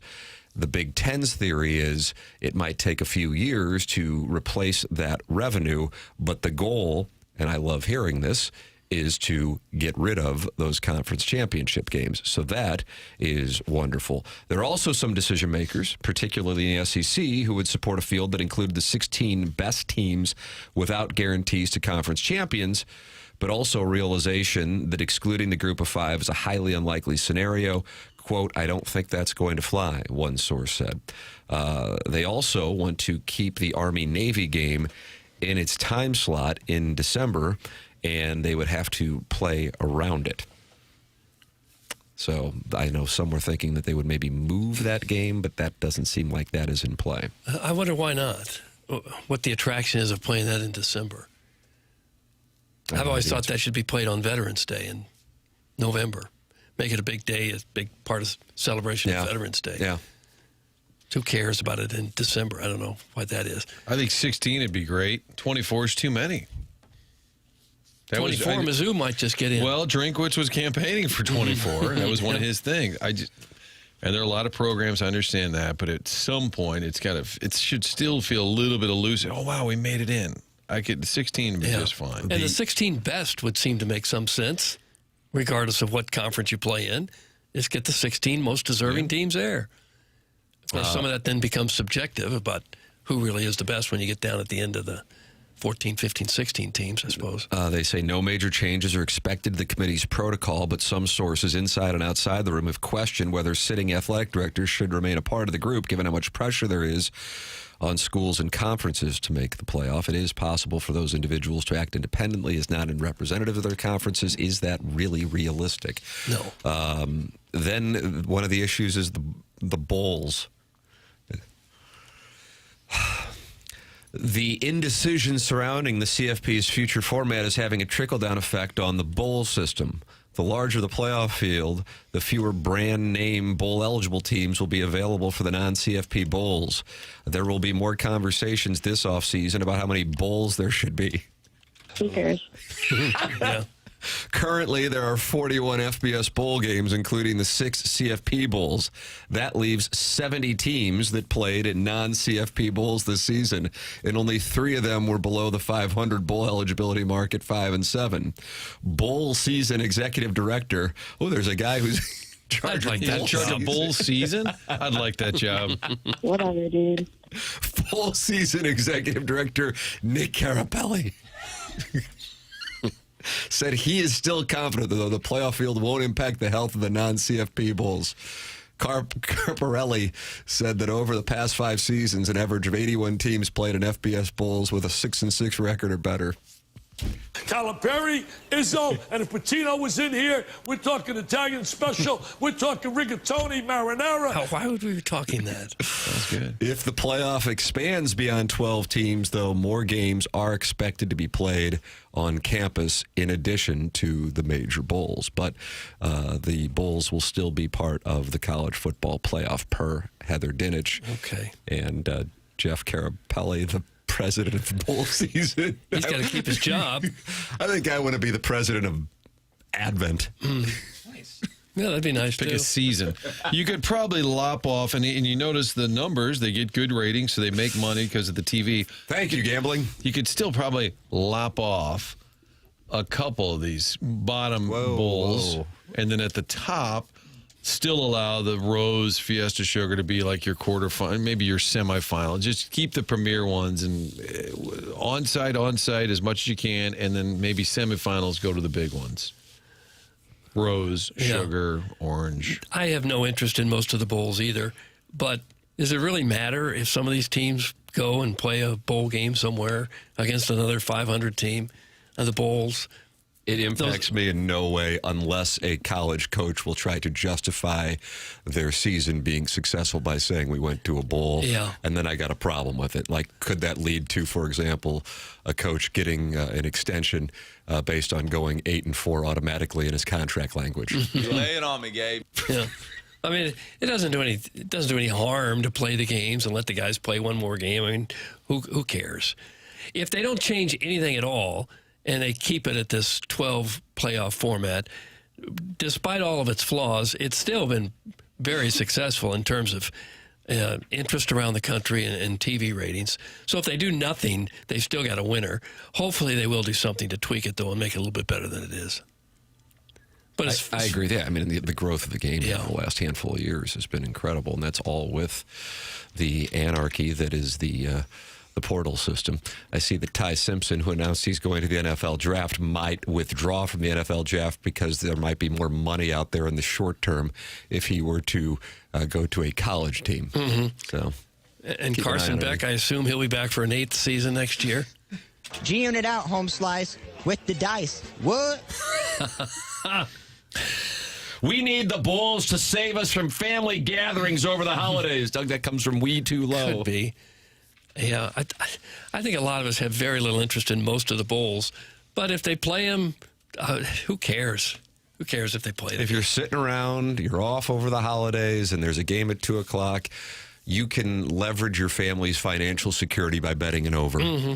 And isn't that what December and January are all about? So there's a lot of bowl games. There are. We're going to count how many bowl games there are? I mean, it is amazing how many there are now. 1, 2, 3, 4, 5, 6, 7, 8, 9, 10, 11, 12, 13. Okay. He should have done that before the show. Yeah, 28, 29, okay. 30, 31, 32. I'm sure even for the teams that finish 500 and really probably don't deserve to be going to a bowl game, I'm sure they're still having fun. The bowl city that puts it on, that gives them something to do. There's some commerce there. There's some people making money. Who cares? I don't care if they play it. It's fine. 40, Okay. 41. Oh, gosh. Counting the two playoffs, 41. If you count the championship game, 42. Okay. More bowl games, the better. We watch it. We bet on it. College football, no matter who is playing, is better than the NBA, the NHL, and the college holiday tournaments. The 314. Well, they do get the ratings. That's for sure. People watch. If they go to 16 teams, the Final Four should be the only ones on neutral sites. The remaining games should be played at the home stadium. The atmosphere is just that much better. That's from Hip Hop Higgy. Hear, hear. I love it. I would love it. You're welcome to give your thoughts. 314-399-9646. That's how you can text into the Air Comfort Service text inbox. You're also welcome to call in the Callier and Thompson phone lines, 314-974-0101. And join the conversation in the Michelob Ultra YouTube chat where friends have gathered to talk it over. Gabe DeArmond's coming up on the Stiefel dossier at 9 o'clock. He's brought to you by James Carlton. The program's called The Morning After. It's presented to you by Brown and Crouppen on 101 ESPN.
Oh, Doug. This takes you back to 500 South College Avenue, doesn't it? Well, I guess. In all honesty, they would have been big even when you were in high school, Doug. I mean, the Grateful Dead. Oh, yeah, they were big. Mm-hmm. I wasn't a huge fan, but I know they were huge. I really like to put them on the golf course. Just kind of long songs, a lot of great guitar riffs. Just kind of chilling. Yeah, it's kind of chilling. That's the running joke. Hey, I went to the Dead concert. It was 3 hours. They played 4 songs. A lot of jams. This is my jam. This is my jam.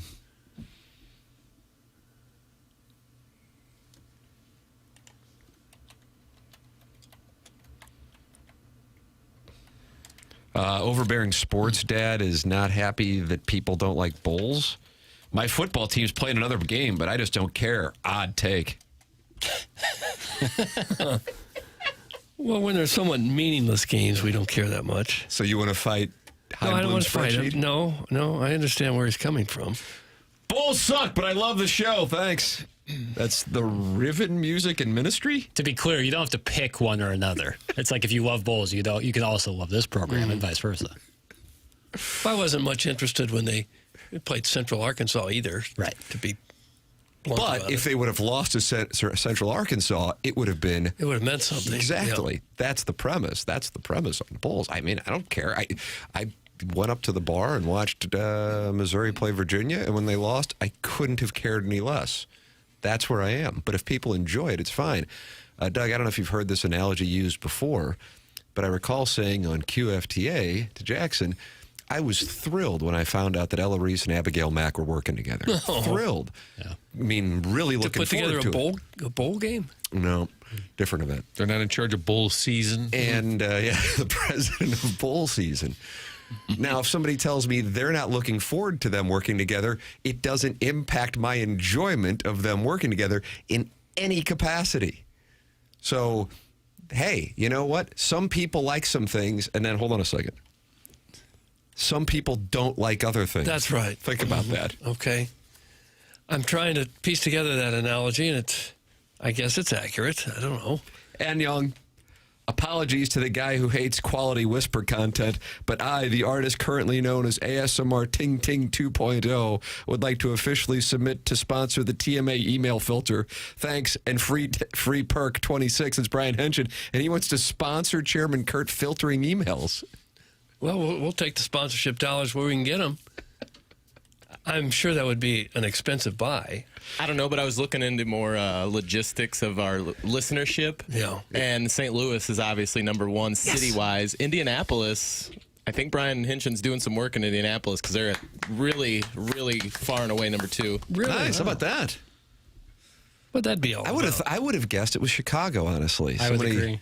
St. Louisans moved to Chicago, spend their 20s there soiling their wild oats. Oh, soiling them? Yeah. Oh. I thought it was sowing them. That depends on what you're into. Don't kink shame. Oh, don't you dare. And then come back and move into Brentwood Forest? Is that right? Yeah, or other spots. Okay. So it's Indianapolis, though, now. How about that? It's all that WNBA talk about the fever. Yeah, probably the fever drove it. Move the needle. Quick top 5, STL, Indy, St. Peter's, Town and Country, then Chicago. How about that? I would consider Chicago then third. Hold on. St. Peter's. More people listening in Indianapolis than St. Peter's? Yeah, by a hefty margin. What? And more listen in Indy than like O'Fallon or Chesterfield?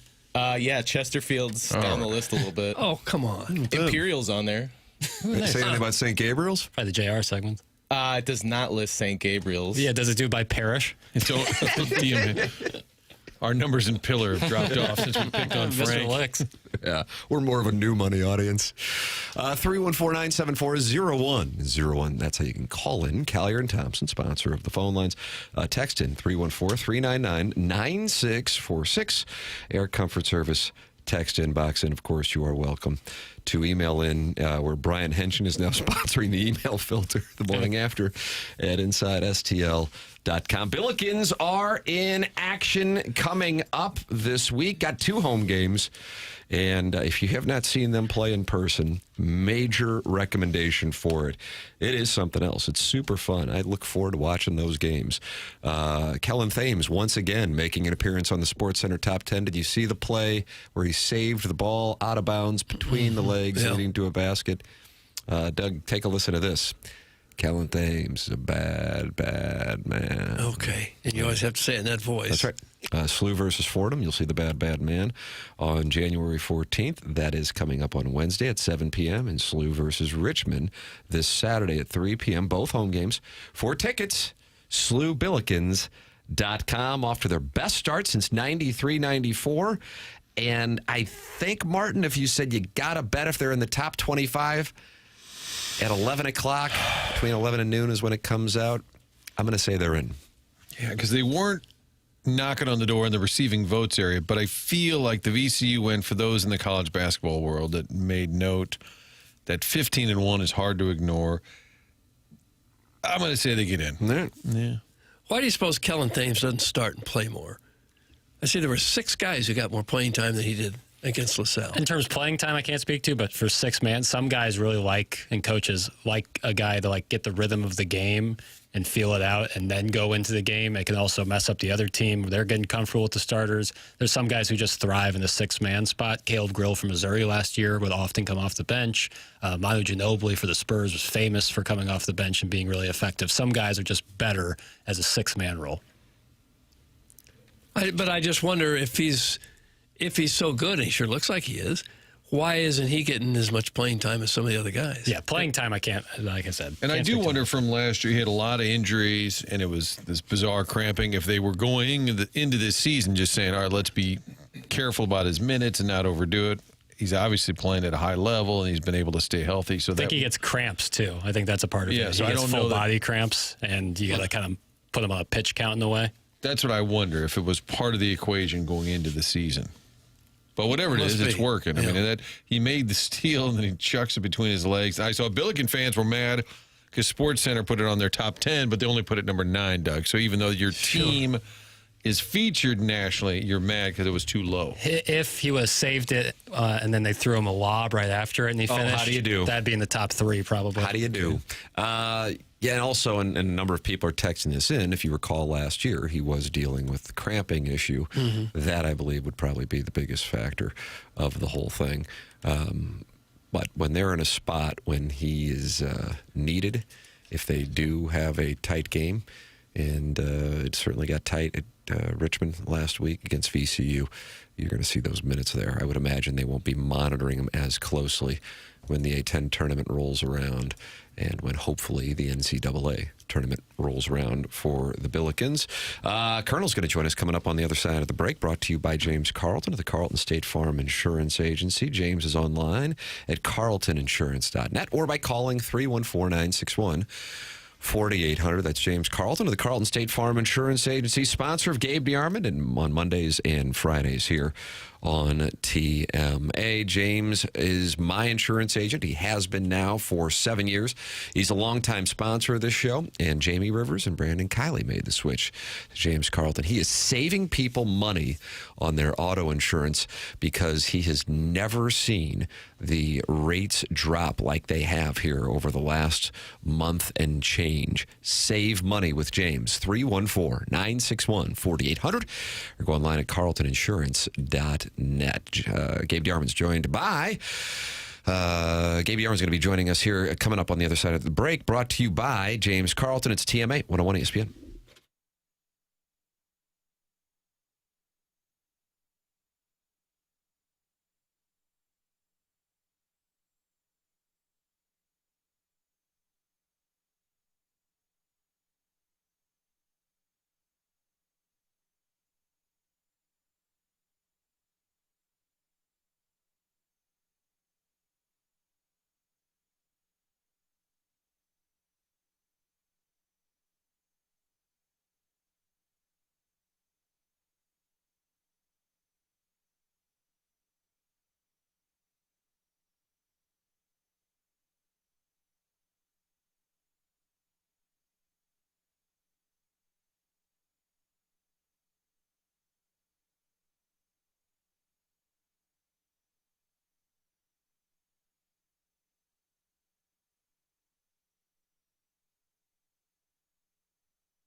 Hey, this is Jackson with a SportsCenter update brought to you by SLU Heating and Cooling. Blues back in action tomorrow as they take on the Carolina Hurricanes. Pre-game right here on 101 ESPN at 5:30. Puck drop at 6:30. That was another SportsCenter update brought to you by SLU Heating and Cooling, a Daikin heating and air conditioning dealer.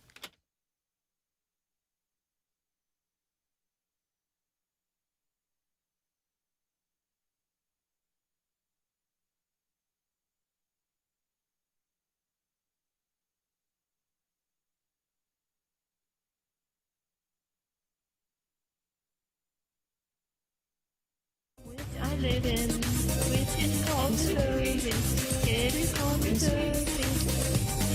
Surrey is where I live. Surrey is where I live. Oh. Doug, let's welcome the Colonel. He's Gabe DeArmond of Power Mizzou. Brought to you by James Carlton of the Carlton State Farm Insurance Agency to the Callier and Thompson phone lines here on 101 ESPN and the TMA STL YouTube channel for his traditional Monday appearance on the program. Morning, Colonel. What's up, guys? How you doing? Good, man. How are things going in the transfer portal? I see that is the first topic in the 10 things for Monday morning on Power Mizzou. Yeah, it is the first topic every day until it is completely done with. You know, if we needed anything to minimize the college basketball regular season any more than it already has been, we just put the transfer portal in January, and now we push back anyone paying attention to college basketball for another couple weeks. Has Mizzou done anything over the last week of note with the portal? I mean, they've added, I think it's 14 guys at this point. They'll probably add 10 more. You know, I think as far as sure starters, it's Austin Simmons, it's Josh Atkins at right tackle, probably at least one of the receivers they've taken. But there's I think defensive line and cornerback and maybe another receiver will be the focus this week. So you never really know what the team might be until the first game of the next season, I suppose. Yeah, I mean, it's redoing it every single year. Mm-hmm. You know, it's just like I looked at the way too early top 25s and all this stuff. They've always been stupid, but like they're literally going to be put out and nobody even knows who's on what team. Mm-hmm. I mean, it is the most pointless. I'm going to make a list so you click on it story that could possibly exist now. So you're not in favor of it at all? Well, I mean, whatever. Everybody's got to make money. You know, I mean, people will click on it and they will still get mad about it. I mean, we're 2 weeks away from, I can't believe they're disrespecting my team like this. Nice. You can get that underway. Do they still put out a ranking for like the prep recruiting class, you know, like top class? So the high school, so there's still a high school recruiting ranking and then eventually you get a portal ranking?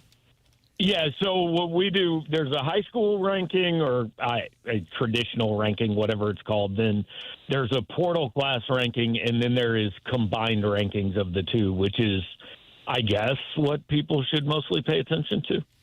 But as far as positions that Missouri still would be seeking at this point, a backup quarterback to compete with Zollers for the backup to Simmons, and then wide receiver, you would say, if we're talking specifically about offense, would that be accurate? As I know you wrote this morning that you think the offensive line is set. Well, I think they'll take another offensive lineman. You know, but the starting offensive line, I should say. I'm sorry. I didn't write that well. It's set for now. If this is their lineup going into August or whatever, I think it would be fine. But you know, there's I posted over the weekend, Ole Miss's starting left guard, and I can't remember his name because I don't know how anybody keeps up with all this stuff, but he was the starting left guard is all I know. He is in the portal. Missouri and LSU are considered the teams to watch there. So if they get him, that's a probable starter. I think they'll take a backup running back, but I think defense will be the focus. As we watch the playoffs week after week, and you get more of a look at some of the premier teams in college football, how far behind is Mizzou from those teams? Is it one step or is it 10 steps, or is Mizzou in the neighborhood even of these top teams that we're seeing now in the playoffs? I mean, I think so. Alabama was a playoff team. Missouri probably should have beat them. Oklahoma was a playoff team. Missouri was in the game with them. I think last year Missouri was a quarterback away from possibly being in that group. And the thing is, now I don't think anybody's that far away. I mean, Indiana seems to be kind of in a class by itself. I think they're favored by what I saw 7.5 over Miami. Yeah. But I mean, other than that, if you play Ole Miss, Miami 5 more times, Ole Miss wins a couple of them. You know, I think Georgia was good enough to win the national title. Notre Dame didn't make the playoff, and I think Notre Dame was good enough to win the national title this year. So I think what has happened is the top has come back, and it's really about, more than it's ever been, like being good enough on 2 or 3 days during the season to get in and then give yourself a shot. It's like it's a mini version of college basketball now. I mean, the NCAA tournament has never necessarily been about identifying the best team. It has been about identifying the best team during those 3 weeks, you know, which sometimes is the best team over the course of the season and sometimes isn't. But the NFL playoff, the Super Bowl champion often isn't the best team in football. And I think we're going to see that more and more with college football. Yeah, I think you're right about that, Colonel. With that established, at the same time, what we're seeing with Indiana, now we are starting to hear, is Sean McDonough and Greg McElroy were making the comparison, not necessarily with the roster, but with the dominating form to which they have gotten to the championship game, to that 2019 LSU team with Joe Burrow, Jamar Chase, and Justin Jefferson. I recall walking out of Faurot Field, you made reference to that Missouri-Alabama game back in October, and looking at my phone after Missouri had lost to Alabama, and was shocked to see that Indiana, even though they were ranked 7th in the country, was beating Oregon in Eugene. So that kind of shows where I was on Indiana, even though they had a great year the year before. Still skeptical. Now it's to the point that I think most people are thinking that Miami doesn't even have a chance, even though they have beaten Ole Miss, Ohio State, and A&M in College Station to get there.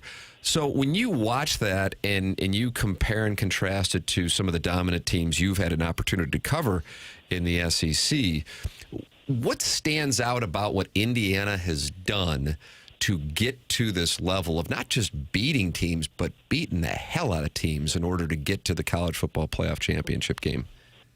So there's two things mainly, I think, with the roster.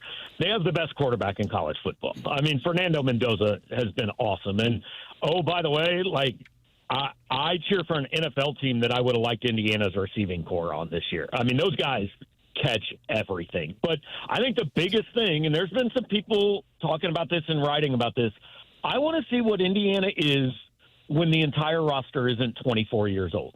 And that's not even an exaggeration. Their average age is like 24 point something. They have 25-year-olds playing on this team against 19 and 20-year-olds. And with the COVID year going away, there are less of those guys to go around. And we're seeing some waivers be denied. Now, there are going to be lawsuits, and that might get changed and all that. But I think it will be very interesting to see, okay, when Kurt Cignetti maybe doesn't – you look back at Conzo Martin's team that had Drew Smith and some of those guys and went to the NCAA tournament, got as high as number 9 in the country. Like, if you looked at that roster, they had a bunch of 23-year-olds on that team. And there's a big difference in those guys playing against, 19 and 20-year-olds. I mean, those 3 years make a huge difference in who you are. So I think Cignetti's a great coach. I think he has a great eye for talent. But I want to see when he has to rely. I mean, I don't see a way you can just constantly have 24-year-olds on your roster as kind of the baseline. So I think that's important. The other thing is the pool of other teams that Indiana has beaten. Like, go back and look at who that 2019 LSU team beat and played. I mean, it was a who's who, and it's not Indiana's schedule. It's just I don't think there are many great teams in college football. So I think you have to do less to get there. I think relative to its competition, Indiana can be in the conversation with those teams. If you look at the talent and the roster and, just, hey, is this team 2019 LSU 2002 Miami, Ohio State, 1995 Nebraska. I don't think they're in that class. Mizzou was trying hard to sign Fernando Mendoza out of the transfer portal, weren't they? Yeah, they had him on a visit, and I think finished second for him. Oh, how good do you think they would have been this year had Mendoza been their quarterback? I mean, they'd be in the playoffs. I don't think there's much question. I don't know that they would be Indiana and the favorite to win the national title, but I think without question, if you put him on this team, they're a playoff team. Gabe, I thought Bo Previla was going to Virginia Tech. Now he's visiting Virginia. Is he not committed? No, he is. He has visited like 8 schools. I'm not even sure Virginia Tech has been one. I mean, it's clear he's going to all these places, and they're going, yeah, we just like this other guy a little bit better. I mean, it's getting down to a point where I don't know if he can grab a starting Power 4 job. Huh. His stock fell pretty far, didn't it? After the first half of the season, it looked like he's a pretty good player. And the second half, we thought, well, maybe not. Yeah, and there's speculation that there was an injury involved there to his hand, and I don't know 100% if that's true or not. Look, I think Boza, I think he can start at quite a few Power 4 schools. Now, I don't think he can be the starter on a playoff team at a power conference, but there are teams, Virginia Tech. I don't know if that's necessarily the goal next year. I think Nebraska took Anthony Calandria over him, which I don't know, surprised me a little bit. I would have taken probably Bo over him, but he visited Washington, and then DeMond Williams came back. He visited Georgia Tech, and I don't know who they took, but it's not him. So he's looking for a spot still. Did I see I've been around these Mizzou guys too long. The special teams coach has left the building. Yes, he got a job as New Mexico special teams coach, and, the intelligent ones among us will understand that was certainly orchestrated. I mean, Missouri hired Florida State's special teams coach on December 31st and has not announced the position, but I have it from places I believe that he is the special teams coordinator, which clearly meant Eric Link was either going to have a lesser job or needed to find a different place where he could have that job, which is what happened yesterday. And then Pete Thamel tweeted they're hiring a new tight ends coach. They hired Garrett Riley last week. I believe he's going to be the quarterback's coach, and the quarterback's coach left to work with Colin Klein at Kansas State. They've hired a new assistant quarterback's coach. They've hired like 3 or 4 scouting guys. I mean, Eli Drinkwitz is putting this extra $4 million to use. And like I said, I said this during contract negotiations that I was told that a big part of the extra salary pool was not just to give current guys a raise or to hire replacements, but it was also to create some positions that had not previously been around. Gabe DeArmond with us, brought to you by James Carlton of the Carlton State Farm Insurance Agency.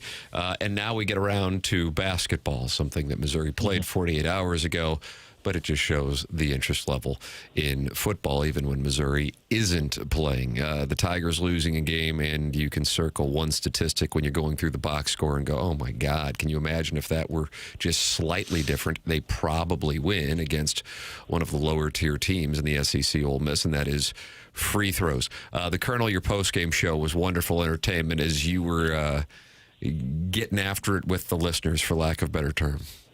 Well, we are, and we've been at this place with Missouri basketball really since the Drake game, but we're at a point where there is a segment of the fan base that every time something, whether it's not winning by enough or it's losing or whatever, it is a, hey, here's my chance to dig up everything I haven't liked about Dennis Gates for 3 years.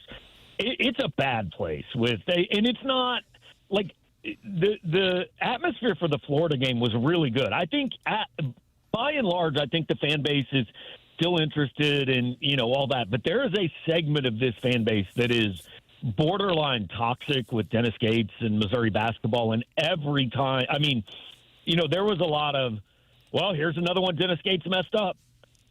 He can't shoot free throws for them. And one of to me the most unintelligent arguments about college basketball is well, he needs to coach free throw shooting. Come on, guys. If you're a college basketball player, you should be able to shoot free throws. And if you're telling me that you believe Dennis Gates does not have them practice free throw shooting, then I mean, I can't listen to anything else you say, but he can't go out there and shoot them for them. You know, sometimes they just don't go in. And this team clearly, I mean, we said it after Kentucky. Hey, free throw shooting is going to beat them at some point. They were lucky it didn't beat them at Kentucky, but they're shooting about 66%. It's last in the SEC. I think it's 334th in the country. And the number that's lost in just the 12 for 24 is how many of those are front ends of 1-and-1s?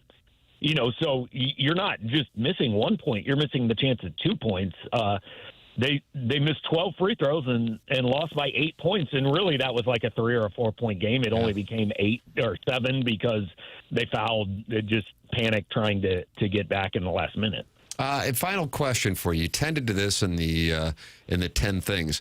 Jackson, can you pull up the audio? You have it. I would imagine the vast majority of the audience is familiar with this. The Colonel, you had a strong opinion on it. Doug, did you catch the end of the Jaguars press conference yesterday with head coach Liam Cohen? No, I didn't. Catch this with Liam Cohen. No, Martin, I bet you're familiar with it. Yes, okay. Lynn Jones, I believe is her name. We have not discussed it yet, but the Colonel wrote about it this morning. Here is the audio.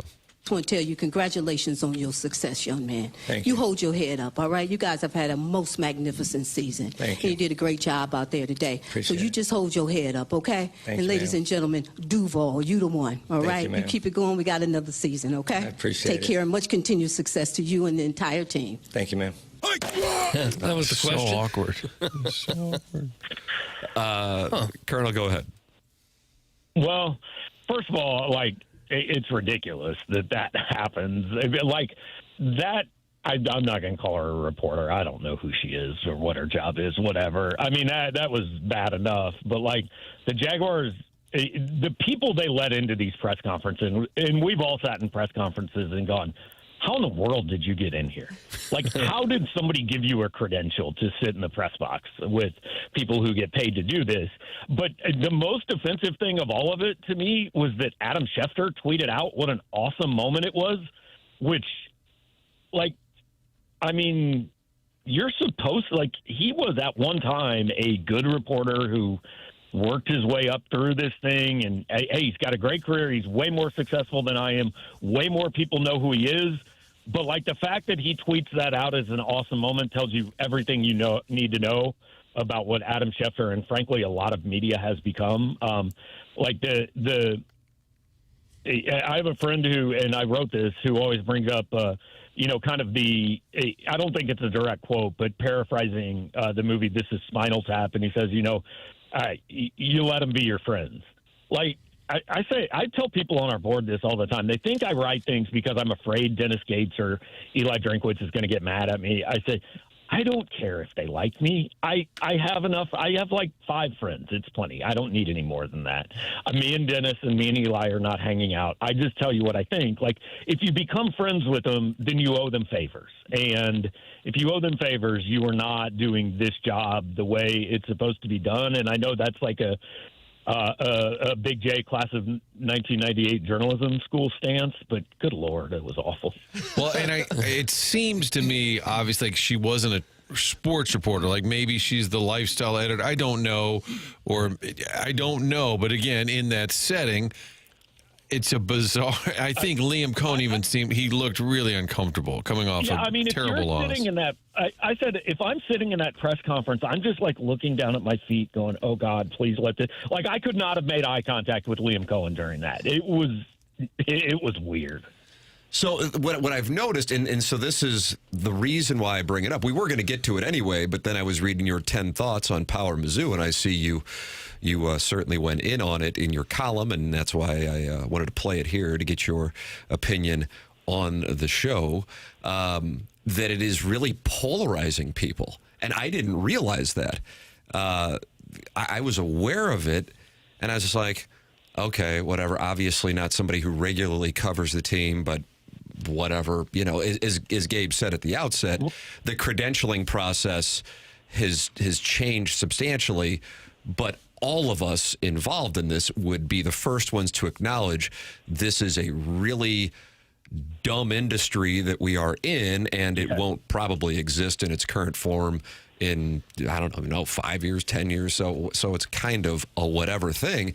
But what strikes me about it is how some people who are fans really loved the moment, and then I gather it's media people, I wasn't aware of this until I saw it on SportsCenter this morning, who are really against it. I just kind of was like, whatever, not somebody who's a reporter, I guess a fan who espoused this, and then I went on with my day. But I didn't realize that it had polarized people until I was reading this morning.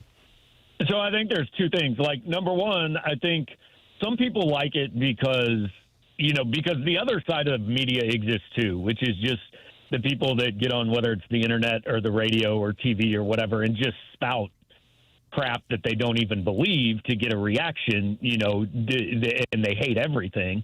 And so I think those people tend to be really loud. So people see that and they're like, oh man, this is really cool to see a media person who's a human being and, blah, blah, blah. So I think that's a big part of the reaction. Probably the other part is, I say this all the time, fans want everybody who covers other teams to be objective and people who cover their own team to be homers.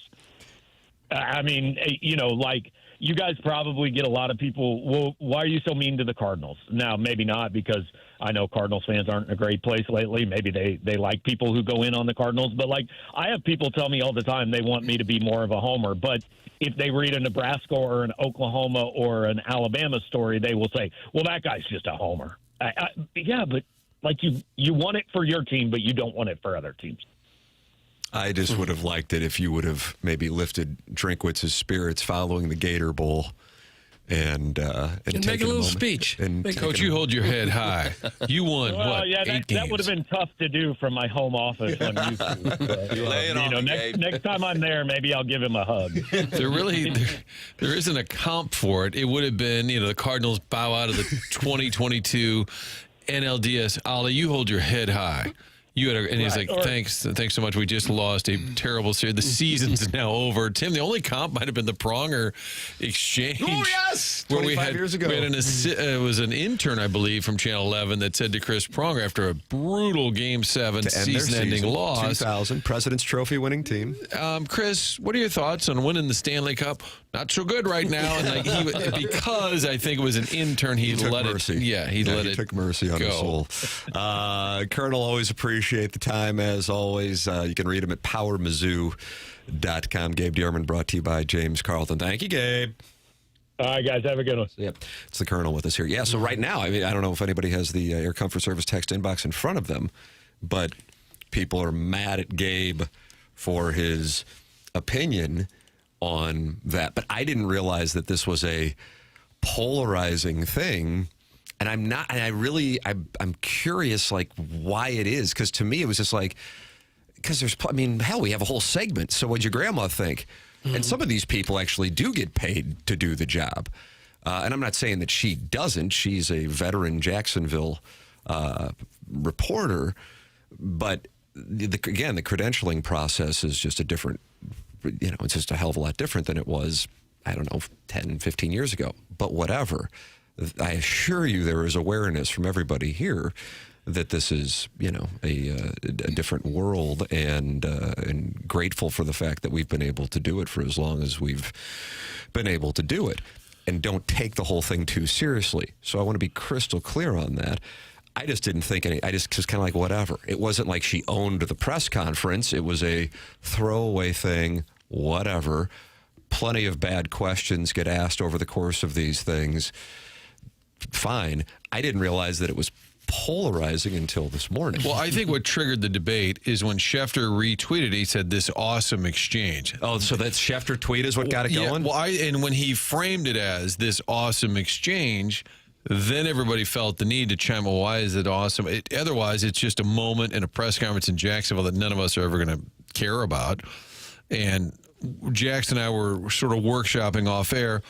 Deb Peterson used to be the media kind of celeb, the gossip columnist at the Post-Dispatch.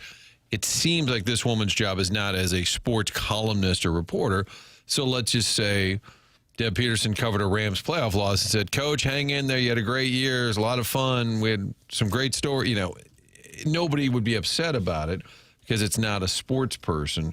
But I think when Schefter said this is an awesome exchange, I think that's what got sports people. yeah, and as if to say we need more of this. Right. This is an awesome exchange, and yet it's not really appropriate in that setting, but it doesn't affect any of us in any way. Yeah.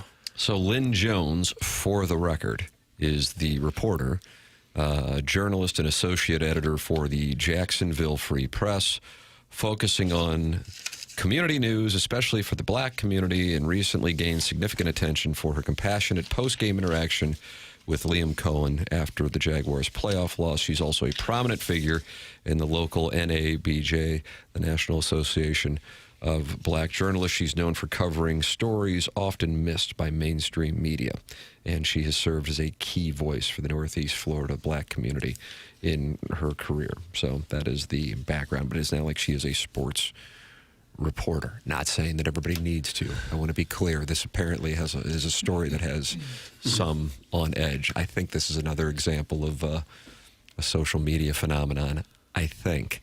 I don't know. I watched the game. I thought it was a hell of a football game and didn't really have a strong opinion on Lynn Jones. But no. That's well, I've reached out to Calvin as somebody who's a veteran post-game reporter who likes to quiz the local teams. Coach, how cool was it that it was a Wisconsin player that sank the winning shot? Well, they're all Wisconsin players. Yeah, that's why they wear the uniform. I think it's okay to be positive. It probably, if you wanted to do that, maybe tell the coach after his news conference. It's not really the media's place to stand up and spit out takes.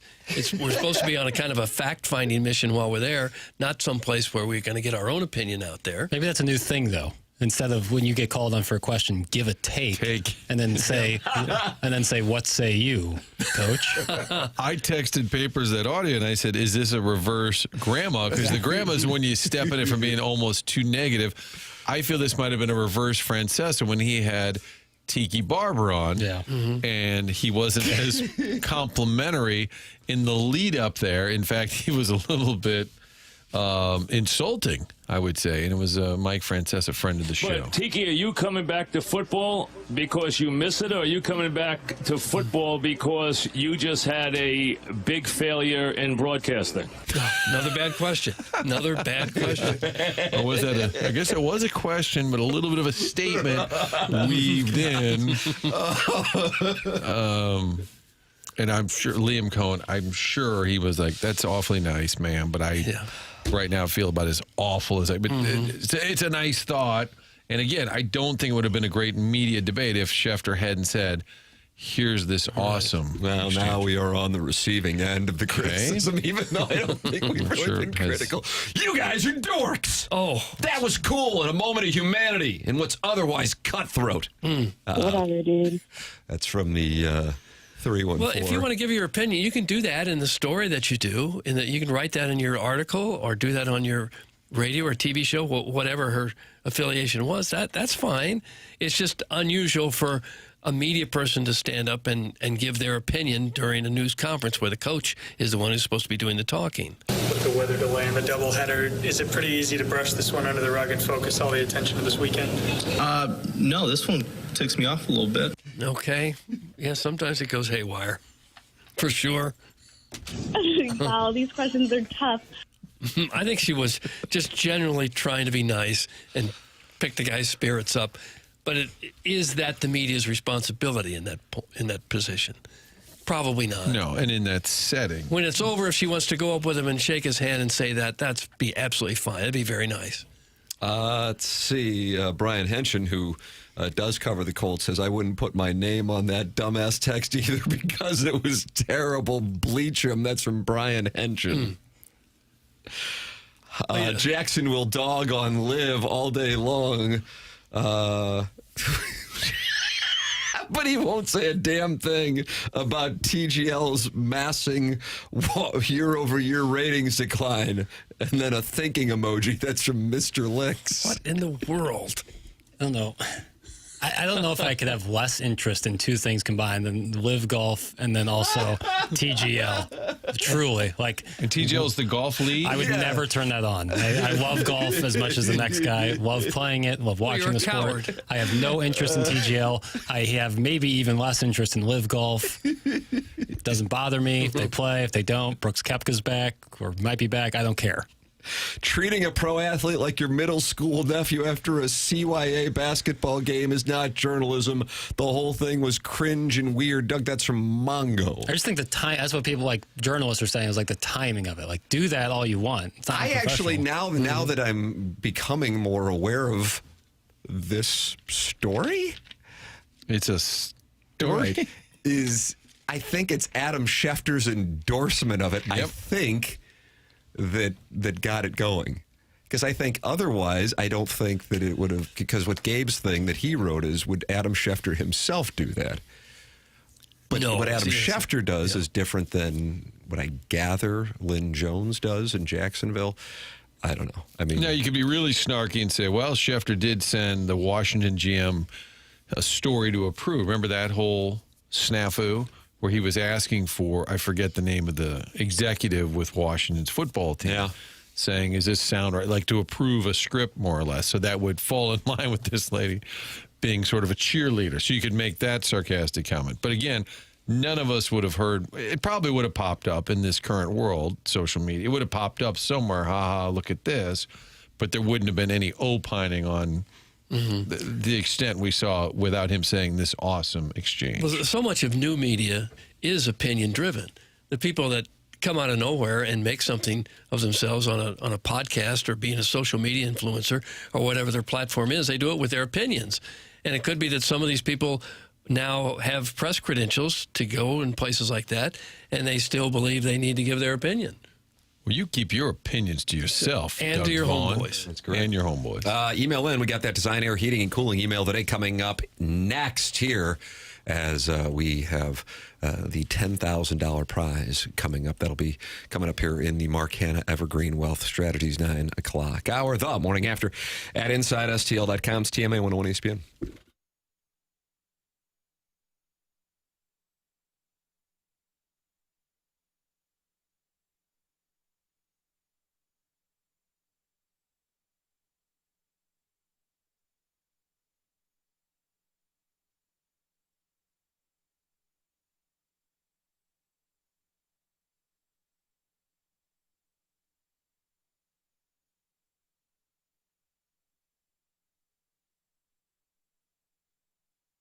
FanDuel's turning on playoff mode. All customers get a profit boost pack every NFL playoff game day. Each game day during the divisional round, you'll find a pack loaded with multiple profit boosts waiting for you in the app. More boosts means more ways to level up your playoff bets. Pick the matchups you believe in, take your shot on an upset, or build a parlay that fits the moment. Papers, what are you looking at here? This is little Jackie Papers. Yeah, you're talking about those profit boost packs. One of them is an anytime touchdown score, 25% profit boost. Yeah. So Texans Steelers tonight. How about some tight end action? How about Dalton Schultz getting in the end zone for the Texans? Going in for the Texans. You boost that up from plus 240 to plus 300. Let's get paid. There you go. That's little Jackie Papers on Dalton Schultz and the Texans. Then apply your profit boost and go after even bigger payouts while the playoffs keep rolling. So visit FanDuel.com/local and grab your profit boost pack every NFL playoff game day. Must be 21 or older and present in Missouri. Opt-in required. Bonus issued as non-withdrawable profit boost tokens. Restrictions apply, including any token expiration and max wager amounts. See terms at sportsbook.fanduel.com. Gambling problem? Call 1-800-GAMBLER.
Da-da-da-da.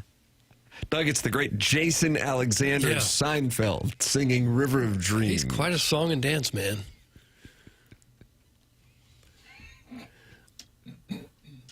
And yet this is still better than some of the other music we play. If you're going after Robin's Sexistential, you're going to have to come through me and Jackson. Well, that one came to mind immediately. What year was this? Was this a Jason Alexander performance? I mean, this was early in his career. This is post Seinfeld? No, this was definitely post Seinfeld. He would never be in a situation like this. It was post Seinfeld? I would he have was to in think. commercials like McDonald's before he was. Why would he be headlining Really? something like this if it was pre-Seinfeld? I think it's got to be pre-Seinfeld. Oh, I don't know. There's no way in hell. No, I bet it's post.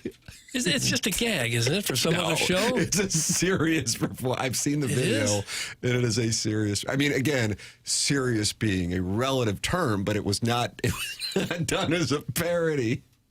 It wasn't. No. Oh, I thought it was. No. I'm not getting. But there's commercials he was in before Seinfeld, so I knew he was kind of a singing, dancing. He was just pitch singing man. song and dance. Yeah, he's right. a That's real why I wanted, actor. Like a song and dance. Well, that's why I wondered if it maybe it is. Maybe it's predated. I mean, River of Dreams came out in '93. When did Seinfeld debut, Papers? 88, 89. Yeah. So you're right. The math is, would have to be post. I think it was 90. I think it was the first year. What, Seinfeld? Yeah, I think so. Right around. Because Julia Louis-Dreyfus was in Seinfeld when she was in Christmas Vacation, which was 89. Okay.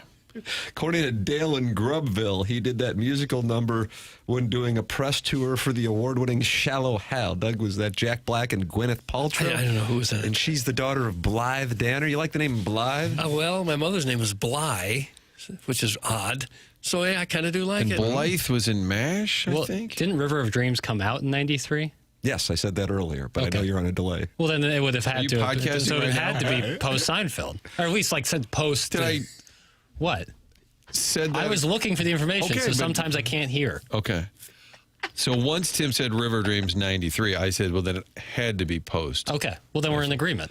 So you were right, even though you weren't listening. That's right. I wasn't listening. Despite But being you hold your head up high. Yeah, 3 feet and away you keep from all of doing you. Papers. My bad. My wife just overheard the return music and now wants a divorce. That's from Steven Time of the gosh. Brothers Time. fair. We can't be held liable for such things. I expect they were on the rocks anyway.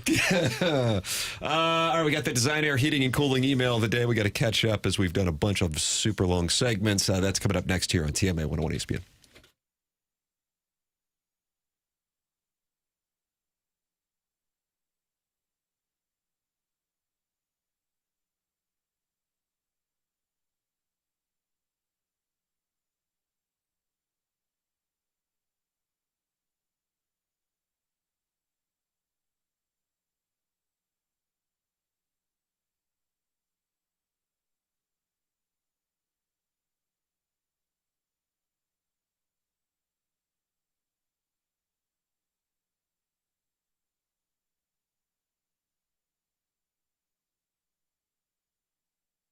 Michael's has been family and locally owned for over 30 years. That's Michael with Michael's Flooring. Michael takes great pride in helping and making sure his employees are happy and making a great living. You can go online right now. You can get 3 samples free from Proximity Mills when you go to igotfloored.com. There is a reason that Michael's Flooring has continued to grow through the 31 years. Employees love working for him as they feel like family, and he makes sure they are taken care of, and this then rubs off to the families buying the product as they know they have the best interest of the buyers at heart.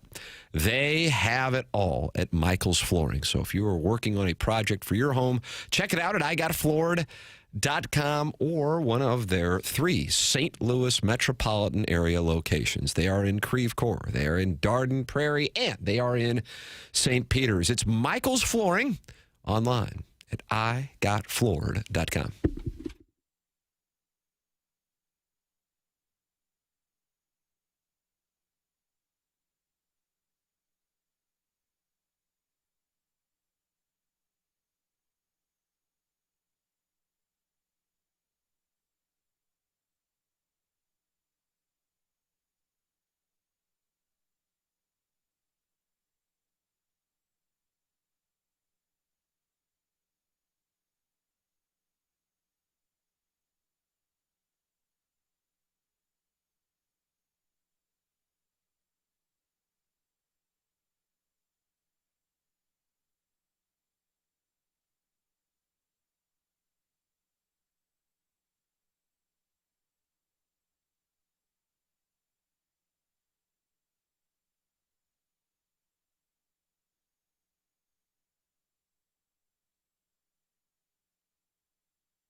Doug, how do you feel about Fire on the Mountain? Oh, it's just okay. Wow. Yikes. Not great. Martin's going to fight you now. Again, that Shakedown Street, what a tour de force, that whole album. Love it. From top to bottom. Start with Shakedown Street, I believe. Fire on the Mountain's in there. I Need a Miracle. And that was Mike and the Mechanics? Is that right? That was a Mike different. and the Mechanics different. Mike Rutherford, Genesis. I think so. Paul Carrick, was Paul Carrick in the end? Living Years? Is that right? That's an emotional song, Living Years? Am I right on that? Yes, I remember that song. Yes, I don't know. Good news. It's time for the Design Air Heating and Cooling email of the day. You want brevity, Doug? Fine. Yes, what is the point of talking about the Blues every day? Thanks. It's from Mr. Licks. Oh, not he a bad might email. get my vote. Yeah, that's interesting. Good start. Hold on, did I just miss it? I mean, he's got to get Jackson's vote. You know that. As of right now, I mean, he's the only one we've heard, so he'd be the logical winner if we were to stop right now. Someone needs to stop Chairman Kurt Zedong. Free the emails, or did that one Dear Deidre incident permanently downgrade us to PG content only through the filtered file? The tyranny must stop. The oppression must end. Liberty must be restored. And then there's an image of Chairman Kurt and Mao Zedong. Doug, you want to see the image? There it is. Oh, yeah, with the hair. Respectfully, the hunchback of Vaughn Castle. Chairman, they are coming after you for the filtered file. Hunchback? I mean, you're just doing a Vaughn thankless Castle. job over there. You know, I kind of feel like that Lynn Jones. I just want to tell the emailers, you're doing a good job. Keep trying. Yeah, Duval. This guy's upset because he can't be nasty. That's what she said. She says, ladies and gentlemen, Duval. I know. Well, that's their whole thing. But I know, but why'd you say ladies and gentlemen beforehand? Good morning, fellas. First of all, thank you for awarding me email of the day, despite what historians will later describe as a down Friday. Now, the accusation. I am not the sewer guy?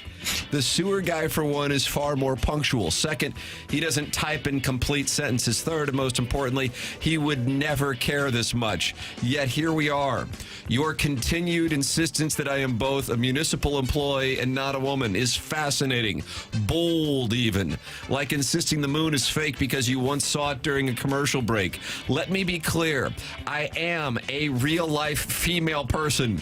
I do not own reflective vests. I do not smell like infrastructure.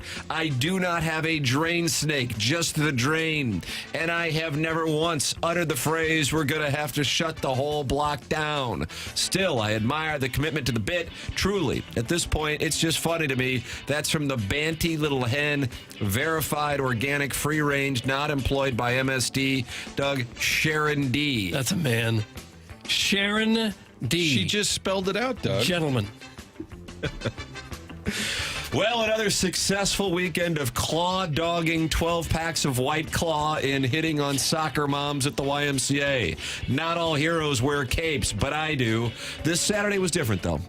Normally, my leering while chest pressing 20 reps at 60 pounds does not pay dividends. The quiet whistles, the snide comments, the hey, how you doing usually yields aggressive movements away from my general vicinity. But oh, Nelly, not this time. Picture this. Way stretched out yoga pants. Rolls with their own rolls. Huffing and sweating on a stationary bike nearby. The bike seat was getting a real workout. She was lucky it was made of American steel. Me. Sup, girl? Her. I'm hungry. It was a match made in dog heaven. Straight to YMCA men's locker room for a slick shower or two, followed by a quickie. Did the other locker patrons appreciate it? No, they didn't. The stares and open mouths said it all. Pure jealousy of the white whale I hooked. Her name, not sure. Her smell seared in my memory. Her reward, vending machine Fritos and a Sprite. Both satisfied for now. Till next time, that's from Bro Fallon. Bro Fallon. I like the term claw dogging. I've never heard that one before. I saw him across the room. He was sobbing uncontrollably, so much so that there was moisture glistening from his month-old peach fuzz mustache. Oh, boy. I approached him. I wanted to make him feel better. It's hard to do when you were fresh off a regular season college basketball game where your team scored less points than the other team. I didn't beat around the bush. I told him, Jackie boy, I'm going to have to edit this on the fly. Oh, no. If I had specific lady parts, I could make you feel so much better. But I don't, so I'm going to tell you to take the Bears in the second half, and that will turn that frown upside down. You're welcome. That's from Harold with 2 R's. Harold with 2 R's. He's new. If we could just get a clear sign that the blue season isn't going to end in a championship, like signing a core defenseman and having him get injured 90 seconds later. But it has to be really clear because we don't have much else going for us. Sure, Dick Vitale had a great tweet about Jackson getting nicked up in the upstairs bar at Duke's with winning his Bears bet. I guess my point stands that as long as Martin is picking the football games to be aired on television each week, can he get Joni Loves Chachi into a weekday afternoon slot? That would be as big as winning a new HVAC system. That's from Shooter McGavin, the vice president of delayed gratification, which is why I listen to this show every day. Oh, Shooter McGavin. Hello, lads. Upon hearing Jackson got into the upstairs bar at Duke's, I again find myself looking for answers. When did Duke's lower its standards to a floppy-haired 8th-string basketballer who berates teenage YMCA referees? Oh. Next time Kurt goes to Mexico, can he stay lost so he can get a better filter system? When Doug says things like, perv out, baby, perv out, is he staring into Tim's eyes? Does Martin really believe this show is good enough to last through year 2? I will keep searching. That's from Iggy's crestfallen accountant. Iggy's crestfallen accountant. A doctor's knuckles, saltine crackers, the love of journalism, a gentleman named Victor, gumption. Name 5 things that have been inside Doug Vaughn. Oh. Thank you. And see you tomorrow. That's from Cucky Karnak. I didn't like that one. Cucky Karnak. Today's deep dive into the cesspool that is the TMA STL Reddit page. The subject is none other than that khaki smoke show Douglas Elvin Vaughn. What do the fats and sads of the TMA Reddit page think of the self-proclaimed 70s heartthrob? Overall, the general consensus is he's a national treasure and his quick wit and sharp tongue are universally appreciated. But as the great Lee Corso saying goes, not so fast, my friend. 2 years ago, Remarkable Raisin was a bit surprised Doug is going to have a hair procedure done now. Remarkable Raisin. What's that? It's a Reddit user. Oh. Figured at this point he'd say screw it, especially now that he's not on TV anymore. And then Bar Third chimed in, people do strange things for money. Doug, did you do that for money? Well, for lack of money. It was free. Yeah. Yeah, sure. More recently, Al Bruce pontificates Doug must have been ripped on when he was in high school for being a Mills Brother fan.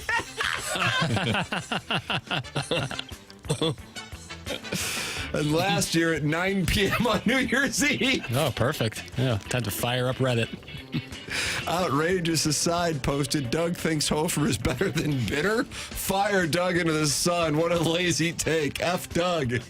I still think he's better than Bitter. Wow. If you've ever wondered what happens when anonymity meets unchecked confidence, just scroll through a TMA Reddit thread. It's where logic goes to die. Back to you, Steve. Doug, that's Mitch, and he's in Richmond Heights. Mitch in Richmond Heights. Hey, saw you at the TMA Live in 2022 in the Boston Market parking lot off 94 in Jungerman Road. You probably don't remember me, but I remember everything. You were the guy loudly offering up your wife's hair to be smelled by Andy Hanselman in Plowboy like it was some kind of raffle prize. What? That level of confidence spoke to me. You were wearing a Potter Varley door prize T-shirt that hadn't been washed enough to forget its past, and she was in a Kmart Tasmanian Devil moo-moo. Oh, hot. That contrast felt important. We later locked eyes in the bathroom of the abandoned Blockbuster across the street. I think we both knew something was happening, so we held hands by the sinks. I don't normally do that. Fireworks, feelings, my spine buzzed the way it does when Michael Bolton hits the key change in When a Man Loves a Woman. And you can tell he means it so much. Oh. I stayed the night at your place. You told me I was basically your stepbrother, and honestly, that it felt like a commitment. Plus, I had just heard Iggy and Plowsy say it's totally fine to sleep with your step-siblings, so I assumed we were operating within accepted norms. In the morning, you sent me off with half your leftover Big Woody burger. I took that as a sign you cared, or at least that you didn't want it anymore. Anyway, if this was you and you felt the same thing I did but got scared or busy or grounded by your wife, please respond. I haven't stopped thinking about you or about you. Misconnection. That's from Vishnu over in Nooning Tree. Vishnu over in Nooning Tree. I like the idea that the Blockbuster is abandoned, but they still have functional plumbing.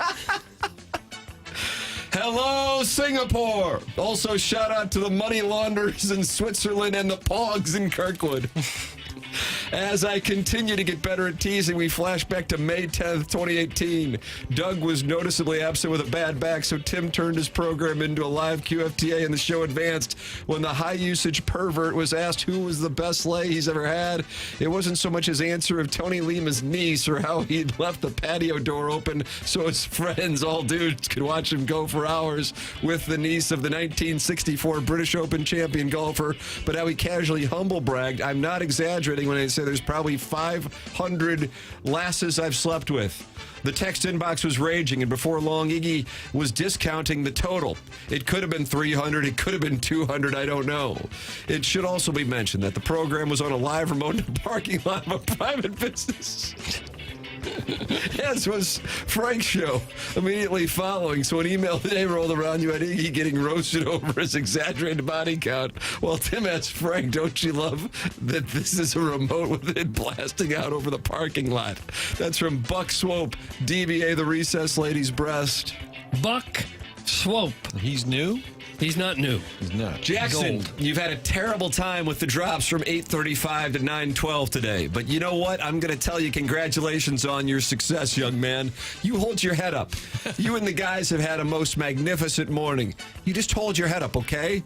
Ladies and gentlemen, Jackson Burkett, you keep it going. We got another hour. Thanks. And Anyong, that's from #1 Asian intern Brian Henson, a.k.a. ASMR Lynn Jones Turpinroar. Swing by my newly launched YouTube channel where I'll do a whisper rendition of that now infamous exchange whilst doing a haircut. Snip, snip, clip, clip, bitches. Okay. Brian Henson. And finally, morning, I am a headhunter that specializes in finding MCs for inconsequential banquets that make people feel important who otherwise peaked in some JV sport about 30 years ago. Here's the criteria. Able to deliver low-level humor that panders to the room. Local TV personality. Has received an Emmy that they had to pay for while attending an inconsequential banquet. Non-mouth breather. You have the perfect candidate for the biannual Walmart Greeters Guild of the Greater Bonne Terre Territories, one Martin Kilcoyne. I can just hear his comedic genius now. Geez, you call yourself greeters when half of you can't even stand up on your own? Anyway, please be at the Catfish Corral Bingo Hall at 2:30 p.m. on Wednesday, February 18th. We need to be done by 4 p.m. because they have Taekwondo. Love me, the need for seed. And that's what we have for the Design Air Heating and Cooling email of the day. A lot got through to the filtered file today, Chairman Kurt. It feels like. Yeah, we got more through than deleted today. All right, look at that. Doug, we will put our votes on the secret ballot and announce the winner coming up at 10. Okay. 55. Time for us to take a break. TMA 101 ESPN.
This is Jackson with a SportsCenter update brought to you by SLU Heating and Cooling. The Raptors defeat the 76ers last night in overtime, 116-115. Scotty Barnes with 31 points, 7 rebounds, 8 assists.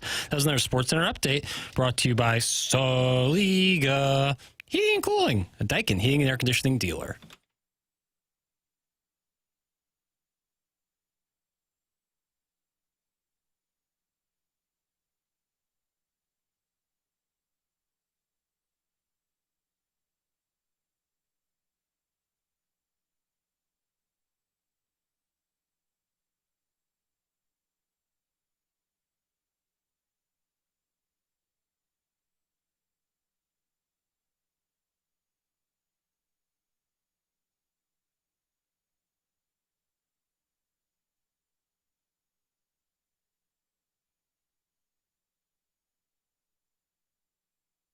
So good.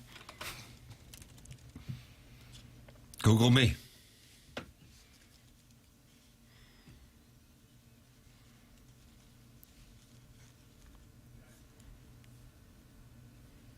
Oh, you like Google me? Yes, I did like that. Mm-hmm. How about that? That was sent strong. to me by a listener. Yeah, that's good stuff. It's got a listener's name, Joe Buck. Yeah. So that return music. But Joe said, wait until Monday. Oh, did he really? Because he was nervous. Okay. And I think probably it was nice to have a pick six for a touchdown to start things off. If you're an Indiana Hoosiers fan, Dante Moore never really got comfortable for the Oregon Duck. Tough when you start out with a pick six, and then it kind of just goes downhill from there. Well, I've seen on the mock drafts, a lot of people have it kind of a toss-up between Mendoza and Moore, but that doesn't look like a toss-up to me. Yeah. I think Mendoza's going to be wearing the silver and black. I think so. He just doesn't make mistakes. And for a team that good around him, that's all you need is a guy who doesn't make mistakes. This morning posted and then sent to me by the non-ling, Pierre LeBrun regarding the Blues. I've been told by other teams that Doug Armstrong has said, I don't care if we make the playoffs or not. We're not beating Colorado in the first round, so I'm still listening on all these guys. There you go. How about that? Yeah, I would think he would be at this point. Yeah. I don't know why you wouldn't be listening, at least listening. I was operating on the premise that was likely the case. It's just a matter of when it starts up. And I suppose had they carried the momentum from beating Vegas and Montreal and St. Louis over to Chicago and maybe gotten 2 more points out of Utah and Vegas, maybe. But the fact that, A, this team is where they are, and B, Colorado is lurking out there, I don't think that changes any of the arithmetic for Doug Armstrong. So, with that said, it likely is just a matter of time before the pieces start moving around yet again for Blues fans. Your thoughts are welcome. 314-399-9646. Design Air, sponsor of our 10 o'clock hour here on TMA, and the email of the day. Doug, we didn't even get to vote. No. Martin, Chairman, and Jackson voted the same way, so I'll find out who they voted for coming up at 10:55 for another winner on the Design Air Heating and Cooling email today. Tell us about Design Air, if you would. Well, they didn't get a vote either, but they probably should with the great promotion that they're doing this month with the $10,000 HVAC system for the email of the day winner for January. You can do that at tmastl.com.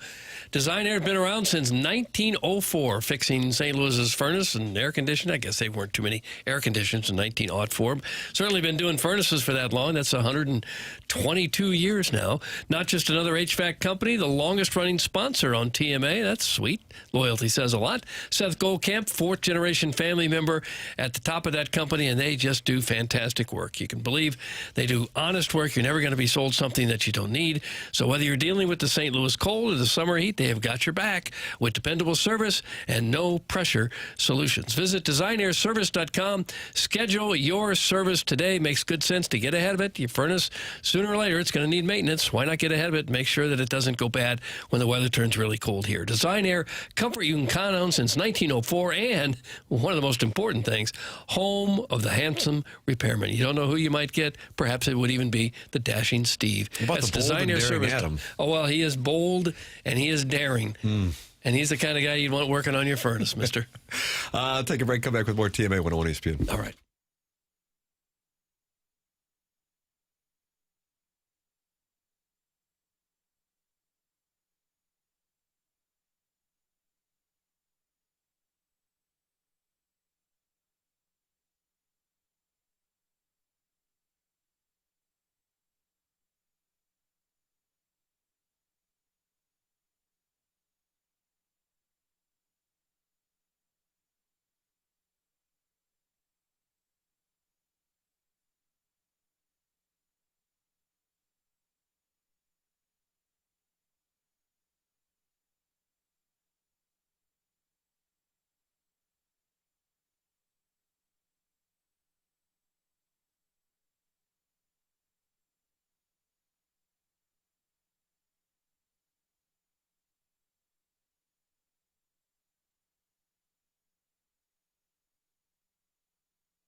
Yeah. Yeah. Yeah. Bring it to the loop. You're doing well here. This is a nice performance. Good song. About 10 years of hearing it. It's TMA 101 ESPN. Design Air Heating and Cooling, sponsor of the 10 o'clock hour here on the show. Tim McKernan, Doug Vaughn, Chairman Kurt slides into the dais, and Martin deals with that onboarding. It's about a 4 year onboarding. Well, yeah, it's thorough. And Jackson Burkett is on the ones and the twos. Doug, you can podcast this program, as I know you do, to go over your takes. Schaefer Door Company is the sponsor of the podcast here on 101 ESPN. Brown and Crouppen is the presenting sponsor here of the Morning After, and that goes back a few years, and it's great to have them on board here with the Morning After. They're online at getbc.com, or call 314-222-2222. It's Brown and Crouppen, longtime TMA presenting sponsor, and tomorrow, Jackson, Andy Crouppen is in studio. Is that correct? Andy Crouppen in studio. Tomorrow. And he comes in the 9 o'clock hour, and we're going to have Greg Amsinger on at 8 o'clock to talk about this Cardinal television situation and what MLB TV would be looking like if they are the ones putting on the broadcast. That is still to be determined, despite the Cardinals terminating that agreement. So, with that said, Andy Crouppen of Brown and Crouppen in, and we always have somebody from Brown and Crouppen in on Tuesdays. Why do we do it? Well, because they're local and they want to drive home to the listenership that if you are in a position where you need a personal injury attorney, you're going to want somebody who is local, because they know the legal environment and they can come to you. And that is important, because if you're injured, you need somebody who can come to you. You are in a difficult spot. They want to make it as easy as possible as they can on you. It's Brown and Crouppen, getbc.com, or call 314-222-2222. 314-222-2222. Remember, the choice of lawyer is an important decision. It should not be based solely on advertisements. Doug, Brady Tkachuk is not happy. Okay.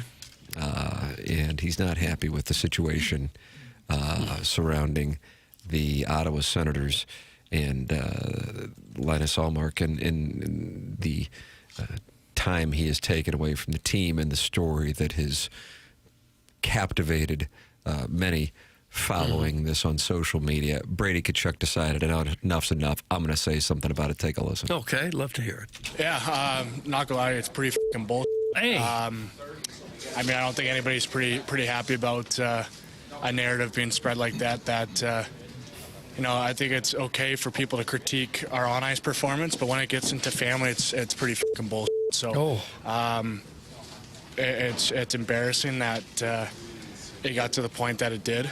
And I could tell you for free, I'm not happy about it one bit. I like that. I can tell you for free. I like that a lot. Yeah, not going to cost you. I like that. Okay. And for people that don't know, there was a social media rumor, I guess. I don't know how to put it. Social media report that Ullmark had tattled on some of his teammates for what they might have been doing on the road with females who weren't their spouses or girlfriends. The Senators are saying absolutely not true, none of it, completely false, all made up. And so Ullmark has had to step away from the team even for a couple of days. And so, you can see why they would be upset by that. The recovering alcoholic has been active this morning in the Air Comfort Service text inbox. He says this is the time now to bring Brady home, because he is furious that Ottawa has gotten to this point. So mad that he'd want out of there? Yeah. Well, yeah. Whatever it takes to get Brady to St. Louis would be fantastic. You'd have to put together quite a big package to land him. He says, I've offered Brady my wife. To start. But on the low, we ain't no Ottawa. Now I'm finishing. The only thing hotter is watching you, Tim, and Welly with my wife. Oh, bring gosh. Brady Why home. does it always get back to that? Give me your fucking feet. Hey. But Ottawa's not having a good season either. They're about where the Blues are in the Eastern Conference, next to last. And like the Blues, they found themselves making a charge to get into the playoffs last year. And like the Blues, it's going to require quite a little run in order to. But the best thing that can happen for a team is to have to attend to off-ice rumors regarding fidelity on the road. That usually brings a club together. I don't know what would bring them apart more than that. Start messing with people's families and their relationships. Got to leave the wives and the kids out of it. Yeah. And we don't know that he did anything at all. No, I was just talking about in general. And, just in general, yeah. Right. 314-399-9646. That's how you can text into our program. You're welcome to call in as well. Collier and Thompson phone lines, 314-974-0101.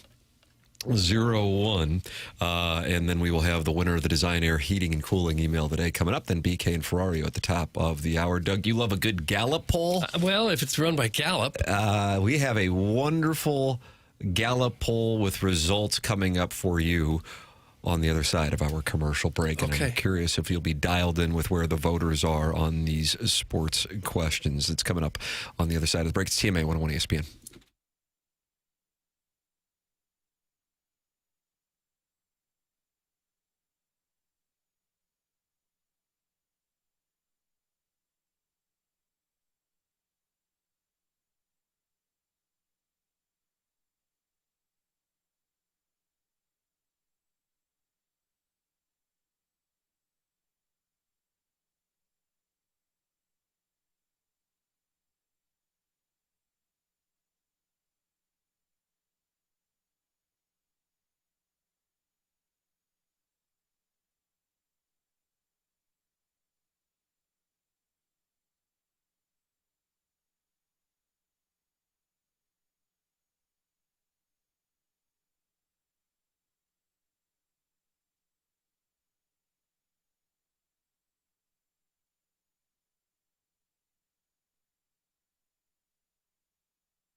about this, Doug?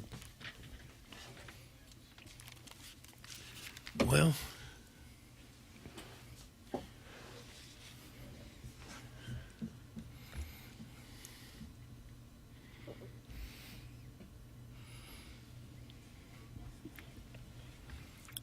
Ba-da, ba-da, ba-da, ba-da, ba-da.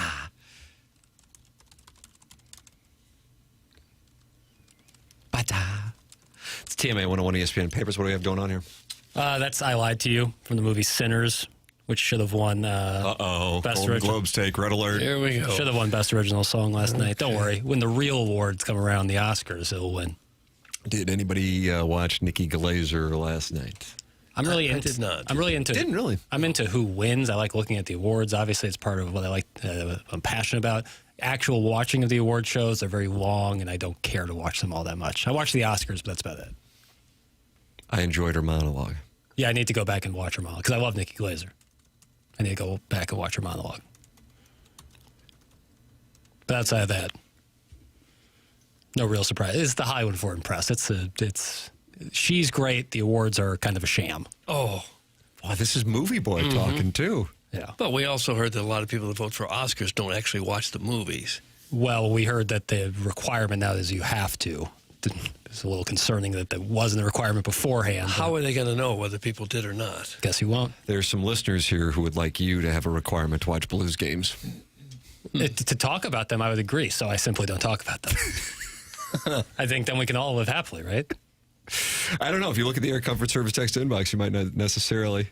Well, can't win them all. No, you sure can't. No. You can try, but you can't. Can't win them all. You guys check out the newest Landman without giving too much away. The plot absolutely devolves in 20 unnecessary, nonsensical directions. Ainsley continues to possibly be the worst character in television history as a 28-year-old teeny bopper. Sam Elliott was on the hornier side of the sad horny scale. And there was a Libby Jack composite character. That's Carlos Spicy Wiener. I have not seen said sewed. Oh, you've seen it? One for the And you history know books. the Libby Jack composite character? Totally untrue and incorrect about me. But yes, I know what he's referring to. A very, very heavy-handed look at the disparaging or the distance between some people socially and culturally, done in only a way that Taylor Sheridan can, with a heavy hand. I like that. That's also from Movie Boy. You know, I've been trying to groom my wife on lesbianism for 2 decades now. And I said to her last night while we were watching Sam Elliott in a pool, I said... So you got there? Yeah. Just sitting there in a pool. I said, hey, let me ask you this. Who would you rather make out with, that Allie Larder or Demi Moore? Who do you think she said? I don't know. Probably Allie Larder. She did. Yeah. And then I said, okay, let me ask you this. Who would you rather make out with, that Allie Larder or who's the 28-year-old that plays? I can't remember her name. Okay. I can't imagine. Michelle Randolph. Thank you, Chairman. What do you think she said there? Still Allie Larder. That's correct. Yeah. You in my bedroom, bro? No, not in your bedroom. What are you doing in his boudoir? Thank you. Yeah. I get it. But was she answering this with a lot of conviction and vigor, or was it I'll answer it so this guy will shut up? So Allie Larder is always really brandy for Billy Bob Thornton? Usually when she's asking for money. That's right. We call these central corridor marriages. Yeah. And she goes, what is the deal with her acting like she's really turned on by him? Mm-hmm. And I go, okay, let me ask you this. Billy Bob Thornton or Allie Larder, because that way I can find out if I'm really... Lord. She goes, I don't know. So that doesn't really set that there's an enthusiasm for this Allie Larder proposition that I'm trying to get passed through Congress. I'm not so sure that Billy Bob Thornton is smoking the fake cigarettes during He's those. just really getting after I it? think he might really enjoy a pack. So... Well, God bless, Sure. Sean Penn just lit up one at the table last night. Loved it. Did he really? Yeah, Sean Penn. He'll smoke anywhere. No smoking room, no doubt. No, absolutely. What's this Libby Jack California? composite character? You'll have to watch the show. I'm not going to. You're not in the business of spoiling? Like I said, Taylor Sheridan trying to show the difference in cultures some people might have, and does it in maybe not the most nuanced way. This guy's going after Taylor Sheridan, Doug. Well, we're not going to let it happen on this program. Not when we have a Gallup poll to get to. The Athletic just releasing the Gallup poll on college football television personalities, broadcast teams, and networks. All right, let's see if you are dialed in, then also get your preferences as well. Which network do you prefer for national game broadcasts? Of course, they're all involved at this point, including the CW, the home of Live Golf. ESPN, ABC, CBS, Fox, NBC, TNT, or the CW. Let's take the CW out because I know that's where you would go first. Do you have a favorite broadcast? I don't really have a favorite. They're all so good and so professional that I can enjoy the game regardless of who's calling the games. ESPN, ABC got 63.4% of the vote, finishing second.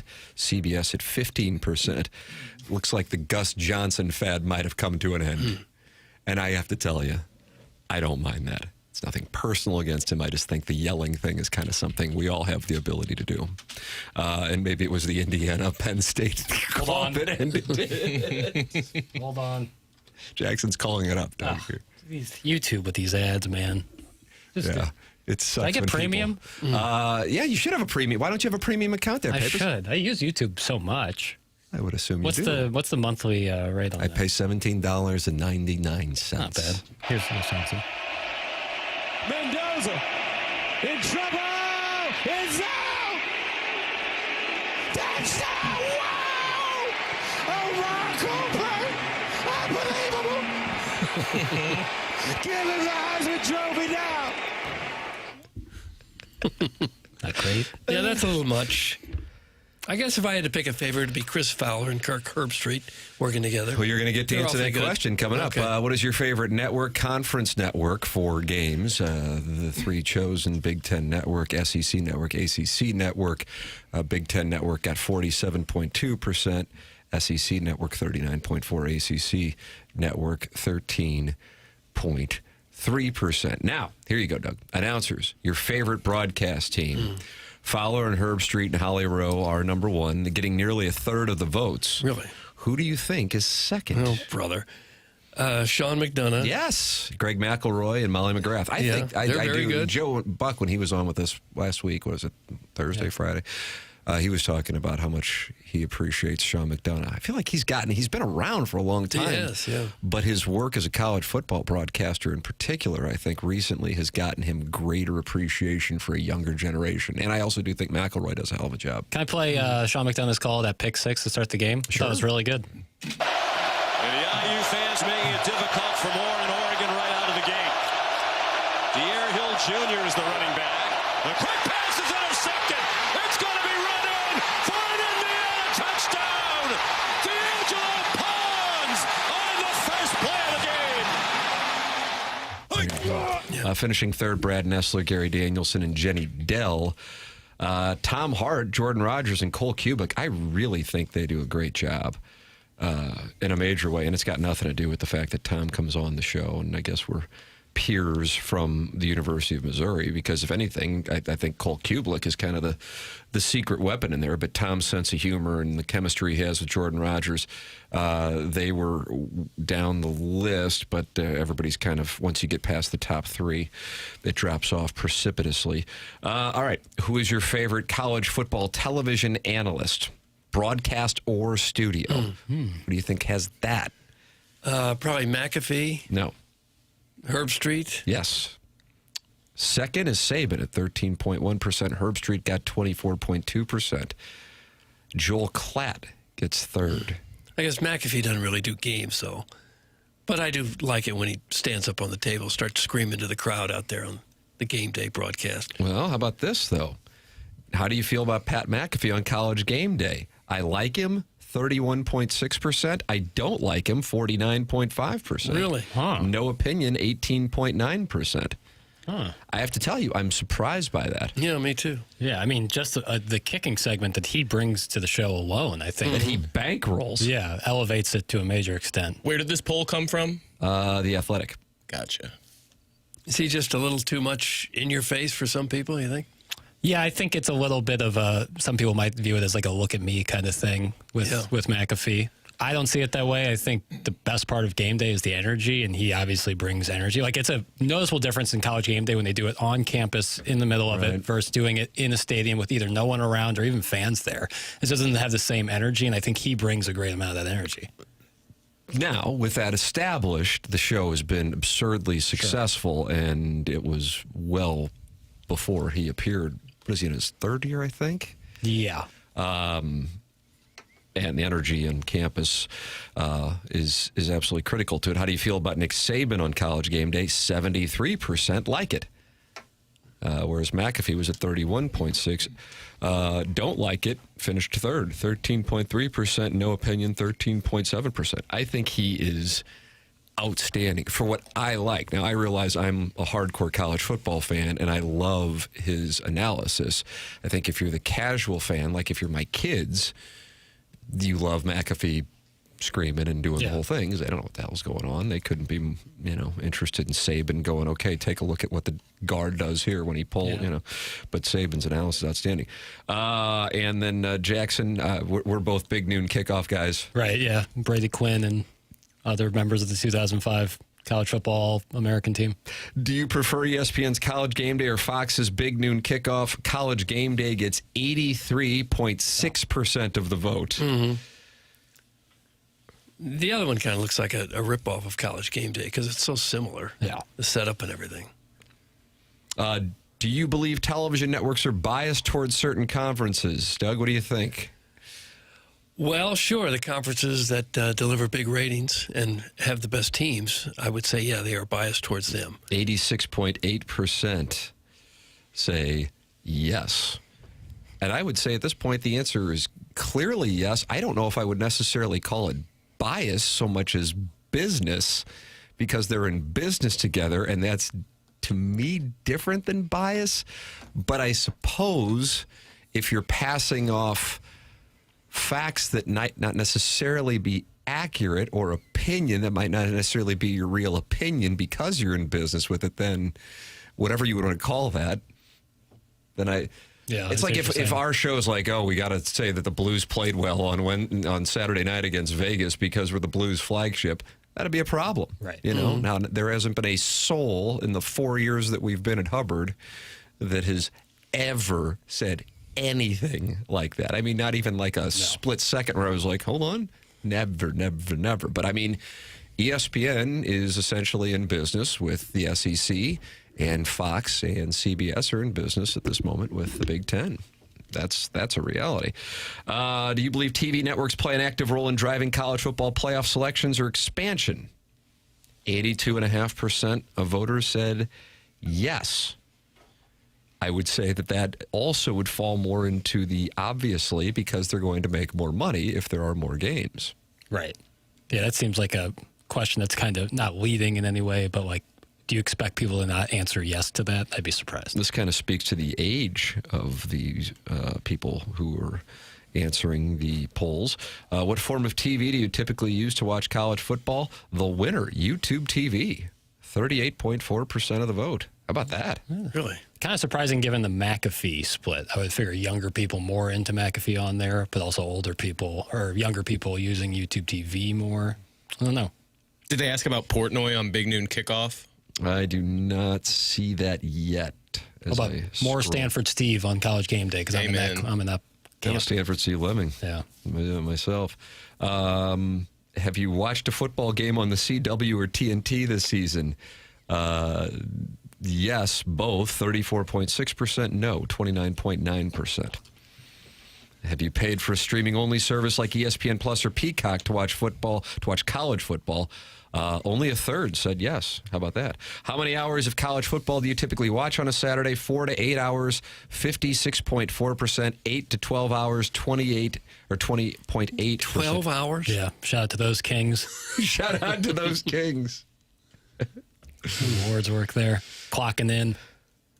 That's a lot of football. 12 hours? Well, so if Missouri plays, there's 4 hours right there for me, and then I'm probably watching some beforehand or after. So, yeah, in the 4 to 8 is where I would be. And you got to get right with some Mountain West action there late night. Oh, do you? How do you feel about the increase in Friday night college football? This is Jackson Burkett. Yeah. This is his moment. Yeah. More.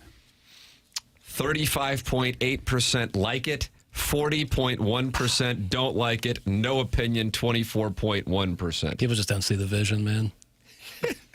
I would say if you don't like it, it's just because you don't like college football, right? What's not to like about another game? That's what I'm saying. And Friday night, there's like... Well, no, it's not like a game is added. It's that it's on Friday as opposed to Saturday. Right. But there's obviously there's too many cooks in the kitchen on Saturday. There's probably a couple great games that you just miss out because they're either buried or... So you're just to play the hand out, because I know you are passionate about this. Yes. You would schedule these in advance of the season. I think you could do a 4-week flex, a month-long flex. Yeah, I think that's a fair number.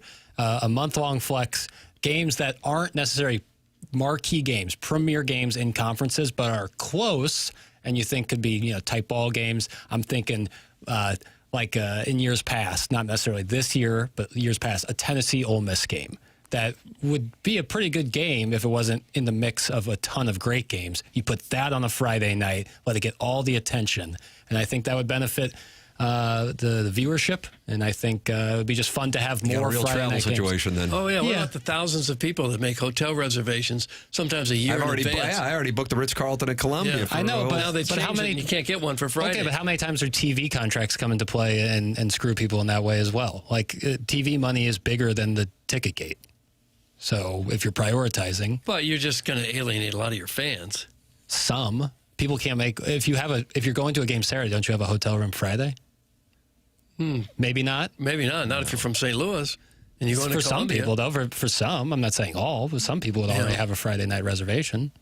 And again, I'm giving you. You'd have people 4 that weeks. would really be out of. You'd really be out of luck if you got a reservation for Saturday night that you got a year ago, and then 4 weeks before that they change it, and you go, oh gosh, and then you try to scramble to get a room. 80,000 people sit in the football stadium, and 5 million will watch it on television. Go out and try to meet women on Friday nights, you pale virgin. Get out from behind a TV screen. Big Tough and he is frustrated. Yeah, it's rational. I'm looking for more games to be on at the bar on Friday nights. That's what I'm looking for. I'm actually looking out for local establishments like bars and restaurants. I wouldn't mind a Friday night game, but I don't think you can change the schedule, change days in the schedule during the season. That causes too many people problems. As of 2 years ago, they did it all the time, 1 week in advance. I'm giving you 4 weeks. I'm out here representing not only for the people, but for the local establishments. They change the day that you're playing? They would flex out games. They would change times. Maybe not days, but they would change times. Time is different. Oh, well, that's where the buck stops for you. It's time. If a game starts at 11, time over here. If a game starts at 11 instead of 3, that's not going to change my day. But if it starts a whole different day, that certainly would. Well, days, hours, that's all relative. The entire rural South has generations-long tradition of going to high school football games on Friday night. Give me a break. Let's not open this can back up, Jackie. That's from Steven. Give me a break about the high school football thing. That's the lamest excuse of them all. Would you say that in Texas? Doug's excuse. Okay, but again, we're talking about one state versus 49 others. We're talking about 80,000 people in the stadium versus 10 million possibly could be watching on television. What are we talking about? The high school thing, I get it for some areas of the South. But generally speaking, a high school football game shouldn't trump a college football game, a premier college football game. It would if one of your kids was involved in it. We could play out any hypothetical scenario that would get in anyone's ass. Like I just don't get television. It means more money, right. But it's not. It can't always be about more money. TV. Sure seems like it. There's culture involved, and for a big chunks of the country, Friday night culturally means high school football. Okay. All right. So we shouldn't have any sports on Fridays in the fall. No sports. Hear that? No more hockey games. Sorry, you can't have a hockey game on Friday. They play high school hockey on Friday nights. Jackson's going to fight you, man. He's really upset by this. Just so you know. I'm not against a game on a Friday night. I'd kind of be against changing the schedule, even if it's 4 weeks out, because I think that would affect a lot of people. That is a fair criticism of my take. The high school football thing I find to be a little ludicrous. Well, yeah, if you're not into it, if you're not into high school football, then it seems like a foolish take. But if it was really an important thing to you and your state and your community and everything, then it would be. Sure. Hey, we got the winner of the Design Air Heating and Cooling email today coming up on the other side of the break. BK and Ferrario at the top of the hour. It's TMA 101 ESPN.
This is Jackson with a Sports Center update, and that's brought to you by Saliga Heating and Cooling. This just in, Sam Levitt, former Arizona State quarterback, is committed to LSU, and Lane Kiffin, so quarterback Sam Levitt, to his third school, LSU. That was another Sports Center update brought to you by Saliga Heating and Cooling, a Daikin heating and air conditioning dealer.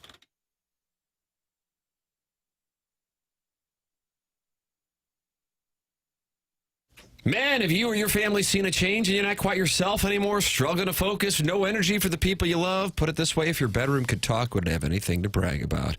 Could be you're getting older, work stress, or the undeniable fact that we've all become our kids' personal unpaid Uber drivers. It could also be your testosterone calling it quits and you never got the memo.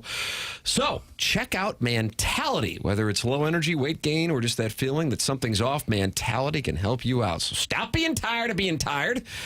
Get back to being the guy you used to be. Visit mentalityhealth.com and reserve your spot today. I've been out there. I got tested. It's very easy. You're in and out within 20 minutes. It's Mentality online at mentalityhealth.com. Jackson, you've got the winner of today's Design Air Heating and Cooling email of the day. Doug and I didn't even get a chance to vote. No. You and Martin and Chairman Kurt voted, and your 3 votes carried the day. I don't know who it is. Who do we have? Mitch in Richmond Heights. Mitch in Richmond Heights has won the Design Air Heating and Cooling email of the day. BK and Ferrario are up next. For Jackson Burkett, Chairman Kurt, Martin Kilcoyne, my brother Kevin, Douglas Elvin, and Tim McKernan, this has been the Morning After, presented to you by Brown and Crouppen on 101 ESPN and the TMA STL YouTube channel.